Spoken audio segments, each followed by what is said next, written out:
ನೀವ್ಯಾಕೆ ಅರ್ಥ ಮಾಡಿಕೊಳ್ತಾ ಇಲ್ಲ? ಅವಳು ನನ್ನ ಫ್ರೆಂಡ್, ನನ್ನ ಜೀವ. ಅವಳು ಎಷ್ಟೆಲ್ಲ ಕಷ್ಟ ಅನುಭವಿಸಿದಳು. ಆದರೆ ನಿಮಗೆ ಅವಳ ಬಗ್ಗೆ ಸ್ವಲ್ಪವೂ ಕನಿಕರ ಇಲ್ಲ ಅಲ್ವಾ? ನಾನು ಅವಳನ್ನು ತುಂಬ ಪ್ರೀತಿಸುತ್ತೇನೆ. ಅವಳು ಈ ಸ್ಥಿತಿಯಲ್ಲಿ ಇರುವಾಗ ಅವಳೊಬ್ಬಳನ್ನು ಹೇಗೆ ಒಂಟಿಯಾಗಿ ಬಿಟ್ಟು ಬಿಡಲಿ? ನೀವೇ ಹೇಳಿ ಎಂದೆ. ಆಗ ತಿಲಕ್, ನೋಡು ತನು, ಇದು ಸಾಧ್ಯವಿಲ್ಲ. ಜನರು ಏನು ಹೇಳಬಹುದೆಂದು ಯಾವಾಗಲಾದರೂ ಯೋಚನೆ ಮಾಡಿದ್ದೀಯಾ ಎಂದರು. ತಿಲಕ್ನ ಮಾತು ಕೇಳಿ ನಾನು ಹೇಳಿದೆ, ಜನರು ಹೇಳುವುದನ್ನು ಹೇಳುತ್ತಲೇ ಇರುತ್ತಾರೆ. ಅವರು ಹೇಳುತ್ತಾರೆ ಎಂದು ನಾವು ಜೀವಿಸುವುದನ್ನು ಬಿಟ್ಟು ಬಿಡಲು ಸಾಧ್ಯನಾ? ನೋಡಿ ತಿಲಕ್, ನನಗೇನು ಗೊತ್ತಿಲ್ಲ. ಇಂಥ ಸಂದರ್ಭದಲ್ಲಿ ನಾನು ನನ್ನ ಗೆಳತಿಯೊಬ್ಬಳನ್ನೇ ಬಿಟ್ಟು ಬಿಡಲು ಸಾಧ್ಯವಿಲ್ಲ. ಅವಳು ಒಂದು ಕೋಣೆಯಲ್ಲಿ ಸುಮ್ಮನೆ ಕುಳಿತಿರುತ್ತಾಳೆ, ಯಾರೊಟ್ಟಿಗೂ ಏನು ಹೇಳುವುದಿಲ್ಲ. ನಾನು ತಿಲಕ್ನಿಗೆ ಎಲ್ಲ ರೀತಿಯಲ್ಲಿ ಹೇಳಿ ಅವನನ್ನು ಒಪ್ಪಿಸುವ ಪ್ರಯತ್ನ ಮಾಡುತ್ತಿದ್ದೆ. ಆದರೆ ಅವನು ತನ್ನ ಮಾತನ್ನೇ ಗಟ್ಟಿಯಾಗಿ ಹಿಡಿದುಕೊಂಡಿದ್ದ. ಅವನು ಹೇಳಿದ್ದ, ಇಲ್ಲ ತನು, ನನಗೆ ಈ ವಿಷಯ ಯಾಕೋ ಸರಿ ಅಂತ ಅನಿಸುತ್ತಿಲ್ಲ. ಪ್ರತಿಯೊಬ್ಬರಿಗೂ ಅವರವರ ಪ್ರೈವೇಸಿ ಇದ್ದೇ ಇರುತ್ತೆ. ನೀನು ಈ ವಿಷಯವನ್ನು ಇಲ್ಲಿಗೆ ನಿಲ್ಲಿಸಿಬಿಡು. ನಾನು ಪುನಃ ಇದರ ಬಗ್ಗೆ ಮಾತನಾಡಲು ಇಷ್ಟಪಡುವುದಿಲ್ಲ ಎಂದು ಹೇಳಿದನು. ಅವನು ಇದನ್ನು ಹೇಳಿ ಆಫೀಸಿಗೆ ಹೋಗುವುದಕ್ಕಿಂತ ಮುಂಚೆ ನಾನು ತಕ್ಷಣ ಅವನ ಹತ್ತಿರ ಹೋದೆ ಮತ್ತು ನನ್ನ 2 ಕೈ ತೋಳನ್ನು ಅವನ ಕತ್ತಿನ ಸುತ್ತಲೂ ಹಿಡಿದುಕೊಂಡೆ. ನನಗೆ ಗೊತ್ತಿತ್ತು ಪ್ರೀತಿಯಿಂದ ತಿಲಕ್ನನ್ನು ಹೇಗೆ ಒಪ್ಪಿಸುವುದು ಎಂದು. ನಾನು ಅವನ ಕಣ್ಣಿನಲ್ಲಿ ಕಣ್ಣಿಟ್ಟು ನೋಡುತ್ತಾ ಪ್ರೀತಿಯಿಂದ ಹೇಳಿದೆ, ಪ್ಲೀಸ್ ತಿಲಕ್, ಒಪ್ಪಿಕೊಳ್ಳಿ. ಯಾಕೆ ಈ ರೀತಿ ಕಲ್ಲಿನ ಮನಸ್ಸಿನವರಾಗಿ ಆಡುತ್ತೀರಾ? ಪಾಪ ಅವಳು. ನಿಮಗೆ ಯಾವತ್ತಾದರೂ ಏನಾದರೂ ಹೇಳಿದ್ದಾಳಾ? ಹೊರತಾಗಿ ನಾನೇ ನಿಮಗೆ ಹೇಳಿದ್ದೆ, ಅವಳು ಬರುವುದರಿಂದ ನಮ್ಮ ಜೀವನದಲ್ಲಿ ಯಾವುದೇ ರೀತಿಯ ಬದಲಾವಣೆ ಆಗುವುದಿಲ್ಲ ಎಂದು. ನಾನು ನನ್ನ ತಲೆಯನ್ನು ಅರುಣನ ಎದೆಗೆ ಒತ್ತಿ ಹೇಳಿದೆ. ಅವನು ನನ್ನ ತಲೆಯನ್ನು ಸವರುತ್ತಾ ಹೇಳಿದ, ನೀನು ಯಾವಾಗಲೂ ನನ್ನ ಹತ್ತಿರ ಬಂದು ನನ್ನನ್ನು ಪ್ರೀತಿಯಿಂದ ಬ್ಲ್ಯಾಕ್ ಮೇಲ್ ಮಾಡಿ ಸರಿಯಾದ ವಿಷಯ, ತಪ್ಪಾದ ವಿಷಯ ಎಲ್ಲವನ್ನು ಒಪ್ಪಿಕೊಳ್ಳುವ ಹಾಗೆ ಮಾಡುತ್ತೀಯ. ಇದರಿಂದ ನನಗೇನು ತೊಂದರೆ ಇಲ್ಲ. ಆದರೆ ನಾನು ಜನರ ಮಾತನ್ನು ಕೇಳಲು ಇಷ್ಟಪಡುವುದಿಲ್ಲ. ನಿನಗೆ ಗೊತ್ತು, ಜನರು ಬಾಯಿಗೆ ಏನು ಬರುತ್ತೋ ಅದನ್ನೇ ಮಾತನಾಡುತ್ತಾರೆ. ಬಹಳ ಕಷ್ಟಪಟ್ಟು ನಾನು ನನ್ನ ಮರ್ಯಾದೆಯನ್ನು ಕಾಪಾಡಿಕೊಂಡು ಬಂದಿದ್ದೇನೆ. ಆಗ ನಾನು ಹೇಳಿದೆ, ನಿಮ್ಮ ಮರ್ಯಾದೆಗೆ ಯಾವುದೇ ರೀತಿಯ ಕುಂದು ಬರದ ಹಾಗೆ ನಾನು ನೋಡಿಕೊಳ್ಳುತ್ತೇನೆ. ನಾನು ನಿಮಗೆ ಹಾಗಂತ ಪ್ರಾಮಿಸ್ ಮಾಡುತ್ತೇನೆ ಎಂದೆ. ನನಗೆ ಗೊತ್ತಿತ್ತು ತಿಲಕ್ನ ಹೃದಯದಲ್ಲಿ ನಾನು ಕುಳಿತಿದ್ದೇನೆ ಎಂದು. ನಾವಿಬ್ಬರು ಗಂಡ ಹೆಂಡತಿಯರ ಮಧ್ಯೆ ತುಂಬ ಪ್ರೀತಿ ಇತ್ತು ಮತ್ತು ಒಬ್ಬರಿಗೊಬ್ಬರ ಮೇಲೆ ತುಂಬ ಭರವಸೆಯನ್ನು ಇಟ್ಟಿದ್ದೇವೆ. ನಮ್ಮದೇನು ಲವ್ ಮ್ಯಾರೇಜ್ ಆಗಿರಲಿಲ್ಲ, ಅರೇಂಜ್ ಮ್ಯಾರೇಜ್ ಆಗಿತ್ತು. ಸಪ್ತಪದಿ ತುಳಿದಿದ್ದ ಮತ್ತು ಬೈತಲೆಯಲ್ಲಿ ಸಿಂಧೂರ ತುಂಬಿದ ಪರಿಣಾಮವೇ ಇರಬೇಕು. ಅದು ತನ್ನಿಂದ ತಾನೇ ಮನಸ್ಸಿನಲ್ಲಿ ಒಬ್ಬರಿಗೊಬ್ಬರಿಗೆ ಪ್ರೀತಿಯನ್ನು ಹೆಚ್ಚಿಸುತ್ತಾ ಹೋಗುತ್ತದೆ. ನಾವು ಬೇರೆಯಾಗಿಯೇ ಇದ್ದೆವು. ನನ್ನ ಅತ್ತೆ ಮದುವೆಯಾಗುತ್ತಿದ್ದ ಹಾಗೆ ನಮ್ಮನ್ನು ಬೇರೆ ಉಳಿಯಲು ಹೇಳಿದಳು. ನಾನೀಗ ಅತ್ತೆ ಮನೆಯಲ್ಲಿ ಇಲ್ಲ. ನನ್ನ ಅತ್ತೆ ಹೇಳುತ್ತಿದ್ದಳು, ಮನೆಗೆ ಸೊಸೆ ಬರುತ್ತಿದ್ದ ಹಾಗೆ ಕೆಲಸದವಳು ಸಿಕ್ಕಿದಳು ಎಂದುಕೊಳ್ಳುವುದಲ್ಲ. ಸೊಸೆ ಎಂದರೆ ಕೆಲಸದ ಆಳಲ್ಲ. ಸೊಸೆಗೆ ಅವಳದೇ ಆದ ಜೀವನ ಇರುತ್ತದೆ. ಮದುವೆಯಾದ ನಂತರ ಒಂದು ಹೆಣ್ಣಿಗೆ ಹೊಸ ಹೊಸ ದಿನಗಳು ಬರುತ್ತವೆ. ಆ ದಿನಗಳು ಒಂದು ಬಾರಿ ಮುಗಿದು ಹೋದರೆ ಪುನಃ ಮತ್ತೆ ಬರಲ್ಲ. ಅದಕ್ಕಾಗಿ ನಾನು ನನ್ನ ಮಗ ಮತ್ತು ನನ್ನ ಸೊಸೆ ಅವರ ಈ ದಿನಗಳನ್ನು ಬಹಳ ಎಂಜಾಯ್ ಮಾಡಲಿ ಎಂದು ಇಷ್ಟಪಡುತ್ತೇನೆ. ನನ್ನ ಅತ್ತೆ ತಿಳುವಳಿಕೆಯುಳ್ಳವಳಾಗಿದ್ದಳು ಮತ್ತು ಸಂತೋಷವಾಗಿ ಇರುವವಳೂ ಆಗಿದ್ದಳು. ನನ್ನ ಮಾವನಿಗೆ ಈ ವಯಸ್ಸಿನಲ್ಲಿಯೂ ಸಹ ಎಲ್ಲವನ್ನೂ ತಾನೇ ಸ್ವತಃ ಮಾಡಿಕೊಡುತ್ತಿದ್ದಳು. ಅವರ ಮನೆ ನಮ್ಮ ಮನೆಯಿಂದ ಸ್ವಲ್ಪ ದೂರದಲ್ಲಿತ್ತು. ತಿಲಕ್ ಮತ್ತು ನನ್ನ ಮದುವೆಯಾಗಿ 3 ವರ್ಷ ಆಗಿ ಹೋಗಿತ್ತು. ಆದರೂ ಸಹ ನಮ್ಮಿಬ್ಬರಲ್ಲಿ ಇರುವ ಪ್ರೀತಿ ಏನೂ ಕಡಿಮೆಯಾಗಿರಲಿಲ್ಲ. ಹೊಸದರಲ್ಲಿ ಯಾವ ರೀತಿ ಪ್ರೀತಿ ಇತ್ತೋ ಅದೇ ರೀತಿಯ ಪ್ರೀತಿ ಈಗಲೂ ಇದೆ. ಇದರಿಂದಾಗಿ ನಾನು ತಿಲಕ್ನನ್ನು ಮಾತಿನಲ್ಲೇ ಒಪ್ಪಿಸಿದೆ. ಅದಕ್ಕಾಗಿ ಅವನು ಆಫೀಸಿಗೆ ಹೋಗುತ್ತಾ ಇದ್ದ ಹಾಗೆ ನಾನು ಸಿಂಚನಾಗೆ ಫೋನ್ ಮಾಡಿದೆ. ಅವಳು ಆಗಲೂ ಸಹ ಅಳುತ್ತಿದ್ದಳು. ನಾನು ಕೇಳಿದೆ, ಏನಾಯಿತು ಸಿಂಚನ? ಅದಕ್ಕೆ ಅವಳು ಹೇಳಿದಳು, ನನ್ನ ಅತ್ತಿಗೆ ಆ ಮನೆಯಲ್ಲಿ ನನಗೆ ಬದುಕಲು ಬಿಡುತ್ತಿಲ್ಲ. ಅದಕ್ಕೆ ನಾನು ಒಂದು ನಿರ್ಧಾರಕ್ಕೆ ಬಂದಿದ್ದೇನೆ.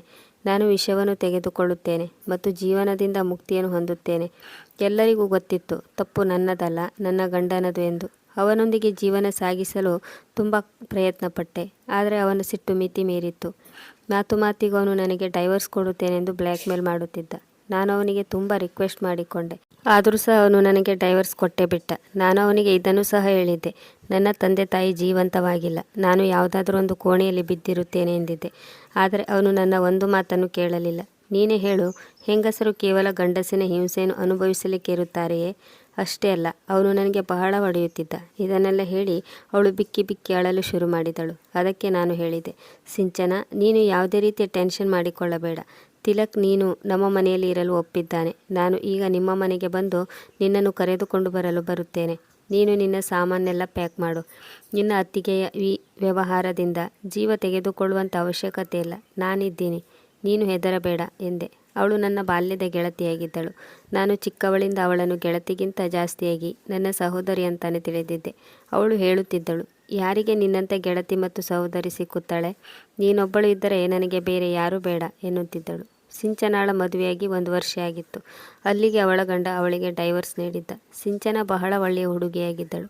ಅವಳು ತಮ್ಮ ಸಂಬಂಧವನ್ನು ಉಳಿಸಿಕೊಳ್ಳಬೇಕೆಂದು ಬಹಳ ಪ್ರಯತ್ನ ಮಾಡಿದ್ದಳು. ಆದರೆ ಅವನು ಅವಳಿಗೆ ಯೋಗ್ಯನಲ್ಲ. ಅವಳಿಗೆ ಹೊಡೆಯುತ್ತಿದ್ದ ಮತ್ತು ತುಂಬ ಹಿಂಸೆಯನ್ನು ಸಹ ನೀಡುತ್ತಿದ್ದ. ಈಗ ಆ ಗಂಡಸು ಡೈವರ್ಸ್ ಸಹ ನೀಡಿದ್ದ. ಸಿಂಚನಾಳ ಅತ್ತಿಗೆ ಅಷ್ಟು ಒಳ್ಳೆಯವಳಾಗಿರಲಿಲ್ಲ. ಪ್ರತಿಯೊಂದು ನಿಮಿಷವೂ ಸಹ ಅವಳಿಗೆ ಏನಾದರೊಂದು ಹೇಳಿ ಹಿಂಸಿಸುತ್ತಿದ್ದಳು. ತನ್ನ ಮನೆಯನ್ನು ತಾನು ಸಂಭಾಳಿಸಿಕೊಳ್ಳಲಿಲ್ಲ. ಈಗ ನನ್ನ ಮನೆಗೆ ಬಂದಳು, ನನಗೆ ಭಾರವಾಗಲು ಎನ್ನುತ್ತಿದ್ದಳು. ನಾನು ಸಿಂಚನಾಳ ಬಗ್ಗೆ ತುಂಬ ಟೆನ್ಷನ್ ಮಾಡಿಕೊಳ್ಳುತ್ತಿದ್ದೆ. ಅವಳ ತಂದೆ ತಾಯಿಯೂ ಸಹ ಜೀವಂತವಾಗಿರಲಿಲ್ಲ. ನಾನು ನನ್ನ ತಂದೆ ತಾಯಿ ಹತ್ತಿರ ಅವಳನ್ನು ಬಿಡುವ ಹಾಗೆ ಇರಲಿಲ್ಲ. ಯಾಕೆಂದರೆ ನನ್ನ ತಂದೆ ತಾಯಿ ನನ್ನ ಅಣ್ಣ ಅತ್ತಿಗೆ ಆಶ್ರಯದಲ್ಲಿದ್ದರು. ಆದರೆ ನನ್ನ ಅತ್ತಿಗೆಯೂ ಸಹ ಬಹಳ ಲೆಕ್ಕಾಚಾರದ ಹೆಂಗಸಾಗಿದ್ದಳು. ಅದಕ್ಕಾಗಿ ನಾನು ತಿಲಕ್ನನ್ನು ಇದಕ್ಕೆ ಒಪ್ಪಿಸಿದೆ ಮತ್ತು ಸಿಂಚನಾಳನ್ನು ಕರೆಯಲು ಹೊರಟು ಹೋದೆ. ನಾನು ಅವಳ ಅತ್ತಿಗೆ ಹತ್ತಿರ ಏನೂ ಮಾತನಾಡಲಿಲ್ಲ. ಆದರೆ ಅವಳು ಹೇಳುತ್ತಿದ್ದಳು, ತಪ್ಪೆಲ್ಲ ಸಿಂಚನಾಳದೇ ಎಂದು. ಆದರೆ ನಾನು ಅದಕ್ಕೆ ಏನು ಉತ್ತರವನ್ನು ಹೇಳದೆ ಸುಮ್ಮನೆ ಇದ್ದೆ ಮತ್ತು ಸಿಂಚನಾಳ ಸಾಮಾನನ್ನು ಎತ್ತಿಕೊಂಡು ಅವಳನ್ನು ನನ್ನ ಜೊತೆ ಕರೆದುಕೊಂಡು ನಮ್ಮ ಮನೆಗೆ ಬಂದೆ. ನಮ್ಮ ಮನೆಯಲ್ಲಿ 3 ಕೋಣೆಗಳಿದ್ದವು. ಅದರಲ್ಲಿ ಒಂದು ಕೋಣೆಯನ್ನು ನಾನು ಸಿಂಚನಾಳಿಗೆ ಕೊಟ್ಟೆ. ಅವಳು ನನಗೆ ಬಹಳ ಆಭಾರಿಯಾಗಿದ್ದಳು. ಯಾವಾಗ ಸಿಂಚನ ನಮ್ಮ ಜೀವನದಲ್ಲಿ ಬಂದಳೋ ಆಗ ನಾನು ತುಂಬ ರಿಲ್ಯಾಕ್ಸ್ ಆಗಿದ್ದೆ. ಮೆಲ್ಲನೆ ಅವಳು ಮನೆಯ ಎಲ್ಲ ಜವಾಬ್ದಾರಿಗಳನ್ನು ತೆಗೆದುಕೊಳ್ಳಲು ಶುರು ಮಾಡಿದಳು. ಅಷ್ಟೇ ಅಲ್ಲ, ನನಗೆ ಒಂಟಿತನದ ಅನುಭವವೂ ಸಹ ಆಗುತ್ತಿರಲಿಲ್ಲ. ಆದರೆ ತಿಲಕ್ನ ಹಣೆಯ ಮೇಲಿನ ಗೆರೆಗಳು ಕಡಿಮೆಯಾಗುತ್ತಿರಲಿಲ್ಲ. ಅವನು ಎಲ್ಲಿವರೆಗೆ ಸಿಂಚನ ನಮ್ಮೊಟ್ಟಿಗೆ ಕುಳಿತು ಊಟ ಮಾಡುತ್ತಿರುತ್ತಿದ್ದಳೋ ಅಲ್ಲಿಯವರೆಗೆ ಅವನ ಹಣೆಯನ್ನು ಗಂಟಿಕ್ಕಿಕೊಂಡೇ ಊಟ ಮಾಡುತ್ತಿದ್ದ. ಸಿಂಚನ ತುಂಬ ಮಾತನಾಡುವ ಹುಡುಗಿಯಾಗಿದ್ದಳು. ರಾತ್ರಿ ಬಹಳ ಸಮಯದವರೆಗೂ ನನ್ನನ್ನು ರೂಮಿನಲ್ಲಿ ಕೂರಿಸಿ ಮಾತನಾಡುತ್ತಿದ್ದಳು. ಇವತ್ತು ಸಹ ಅವಳು ತನ್ನ ಗಂಡನ ವರ್ತನೆಯನ್ನು ನೆನಪು ಮಾಡಿಕೊಂಡು ಅಳುತ್ತಿದ್ದಳು. ನಾನು ರಾತ್ರಿ 1 ಗಂಟೆಯವರೆಗೆ ಅವಳಿಗೆ ಸಮಾಧಾನ ಹೇಳುತ್ತಾ ಅವಳ ರೂಮಿನಲ್ಲೇ ಇದ್ದೆ ಮತ್ತು ಅವಳಿಗೆ ಹಿಂದಿನ ಜೀವನ ಮರೆತು ಮುಂದಿನ ಜೀವನದ ಬಗ್ಗೆ ಯೋಚನೆ ಮಾಡು ಎಂದೆ. ಅದಕ್ಕೆ ಅವಳು ಹೇಳಿದಳು, ತನು, ನನ್ನ ಜೀವನದಲ್ಲಿ ಇನ್ನು ಮುಂದೆ ವಸಂತ ಬರಲು ಸಾಧ್ಯವಿಲ್ಲ. ಅದಕ್ಕೆ ನಾನು ಹೇಳಿದೆ, ಈ ರೀತಿಯೆಲ್ಲ ಮಾತನಾಡಬೇಡ, ಎಲ್ಲವೂ ಒಳ್ಳೆಯದೇ ಆಗುತ್ತದೆ ಎಂದು ಅವಳಿಗೆ ಸಮಾಧಾನ ಹೇಳಿ ನನ್ನ ರೂಮಿಗೆ ಬಂದೆ. ನೋಡಿದರೆ ತಿಲಕ್ ಬಹಳ ಸಿಟ್ಟಿನಿಂದ ರೂಮಿನಲ್ಲಿ ಓಡಾಡುತ್ತಿದ್ದ. ಗಡಿಯಾರದ ಕಡೆ ನೋಡಿಕೊಂಡು ಹೇಳಲು ಶುರು ಮಾಡಿದ, ತನು, ಟೈಮ್ ನೋಡಿದ್ಯಾ? ಇದು ಒಂದು ಸಮಯನಾ ನೀನು ರೂಮಿಗೆ ಬರಲು? ನಾನು ಎಷ್ಟೊತ್ತಿಂದ ನಿನ್ನನ್ನು ವೇಟ್ ಮಾಡ್ತಾ ಇದ್ದೀನಿ ಎಂದ. ಅದಕ್ಕೆ ನಾನು, ತಿಲಕ್, ಏನಾಗಿದೆ ನಿಮಗೆ ಗೊತ್ತಾ ಅವಳು ಎಷ್ಟು ಟೆನ್ಷನ್ನಲ್ಲಿದ್ದಾಳೆ ಎಂದು? ಎಷ್ಟೆಲ್ಲ ಅಳುತ್ತಿದ್ದಳು. ನನ್ನ ಬಾಯಿಂದ ಸಿಂಚನಾಳ ಹೆಸರು ಕೇಳುತ್ತಿದ್ದಂತೆ ಸಿಟ್ಟಿನಿಂದ ಒದರಲು ಶುರು ಮಾಡಿದ ಮತ್ತು ಸಿಟ್ಟಿನಿಂದ ಅವನು ನನ್ನ ಹತ್ತಿರ ಬಂದು ನನ್ನನ್ನು ಹಿಡಿದುಕೊಳ್ಳುತ್ತಾ ಹೇಳಿದ, ಯಾವಾಗಿಂದ ನಿನ್ನ ಫ್ರೆಂಡ್ ನಮ್ಮ ಮನೆಗೆ ಬಂದಳೋ ಆವತ್ತಿನಿಂದ ನಮಗೆ ಪ್ರೈವಸಿ ಸಿಗುತ್ತಿಲ್ಲ. ಎಲ್ಲ ಮುಗಿದು ಹೋಗ್ತಾ ಇದೆ. ನಿನ್ನ ಜೊತೆ ಒಂದೆರಡು ಪ್ರೀತಿಯ ಮಾತನಾಡಬೇಕೆಂದರೂ ನೀನು ಸರಿಯಾಗಿ ಮಾತನಾಡಲು ಸಹ ಸಿಗುತ್ತಿಲ್ಲ. ಆಗ ನಾನು ಯೋಚಿಸಿದೆ, ತಿಲಕ್ ಹೇಳುತ್ತಿರುವುದು ನಿಜವಾಗಿತ್ತು. ನಮ್ಮ ಮನೆಯಲ್ಲಿ ನಾವಿಬ್ಬರೇ ಇರುತ್ತಿದ್ದೆವು. ಇದರಿಂದಾಗಿ ತಿಲಕ್ ಹೇಗೆ ಬೇಕೋ ಹಾಗೆ ತನ್ನ ಪ್ರೀತಿಯನ್ನು ತೋರಿಸುತ್ತಿದ್ದ. ನಾನು ಕಿಚನ್ ರೂಮ್ನಲ್ಲಿ ಕೆಲಸ ಮಾಡುತ್ತಿದ್ದರೆ ಅವನು ಹಿಂದುಗಡೆಯಿಂದ ಬಂದು ನನ್ನನ್ನು ಗಟ್ಟಿಯಾಗಿ ತಬ್ಬಿಕೊಳ್ಳುತ್ತಿದ್ದ ಮತ್ತು ಹಾಗೇನೆ ತುಂಬ ಚೇಷ್ಟೆಗಳನ್ನು ಮಾಡುತ್ತಿದ್ದ. ನಮ್ಮ ದಿನಗಳು ಹೀಗೆ ಸಾಗುತ್ತಿದ್ದವು. ಒಂದೊಂದು ಸಾರಿ ನಾನು ಅವನನ್ನು ಗದರಿಸುತ್ತಿದ್ದೆ. ಕಿಚನ್ ರೂಮಿನಲ್ಲಾದರೂ ನನಗೆ ಆರಾಮಾಗಿ ಕೆಲಸ ಮಾಡಲು ಬಿಡಿ ಎಂದು ಹೇಳುತ್ತಿದ್ದೆ.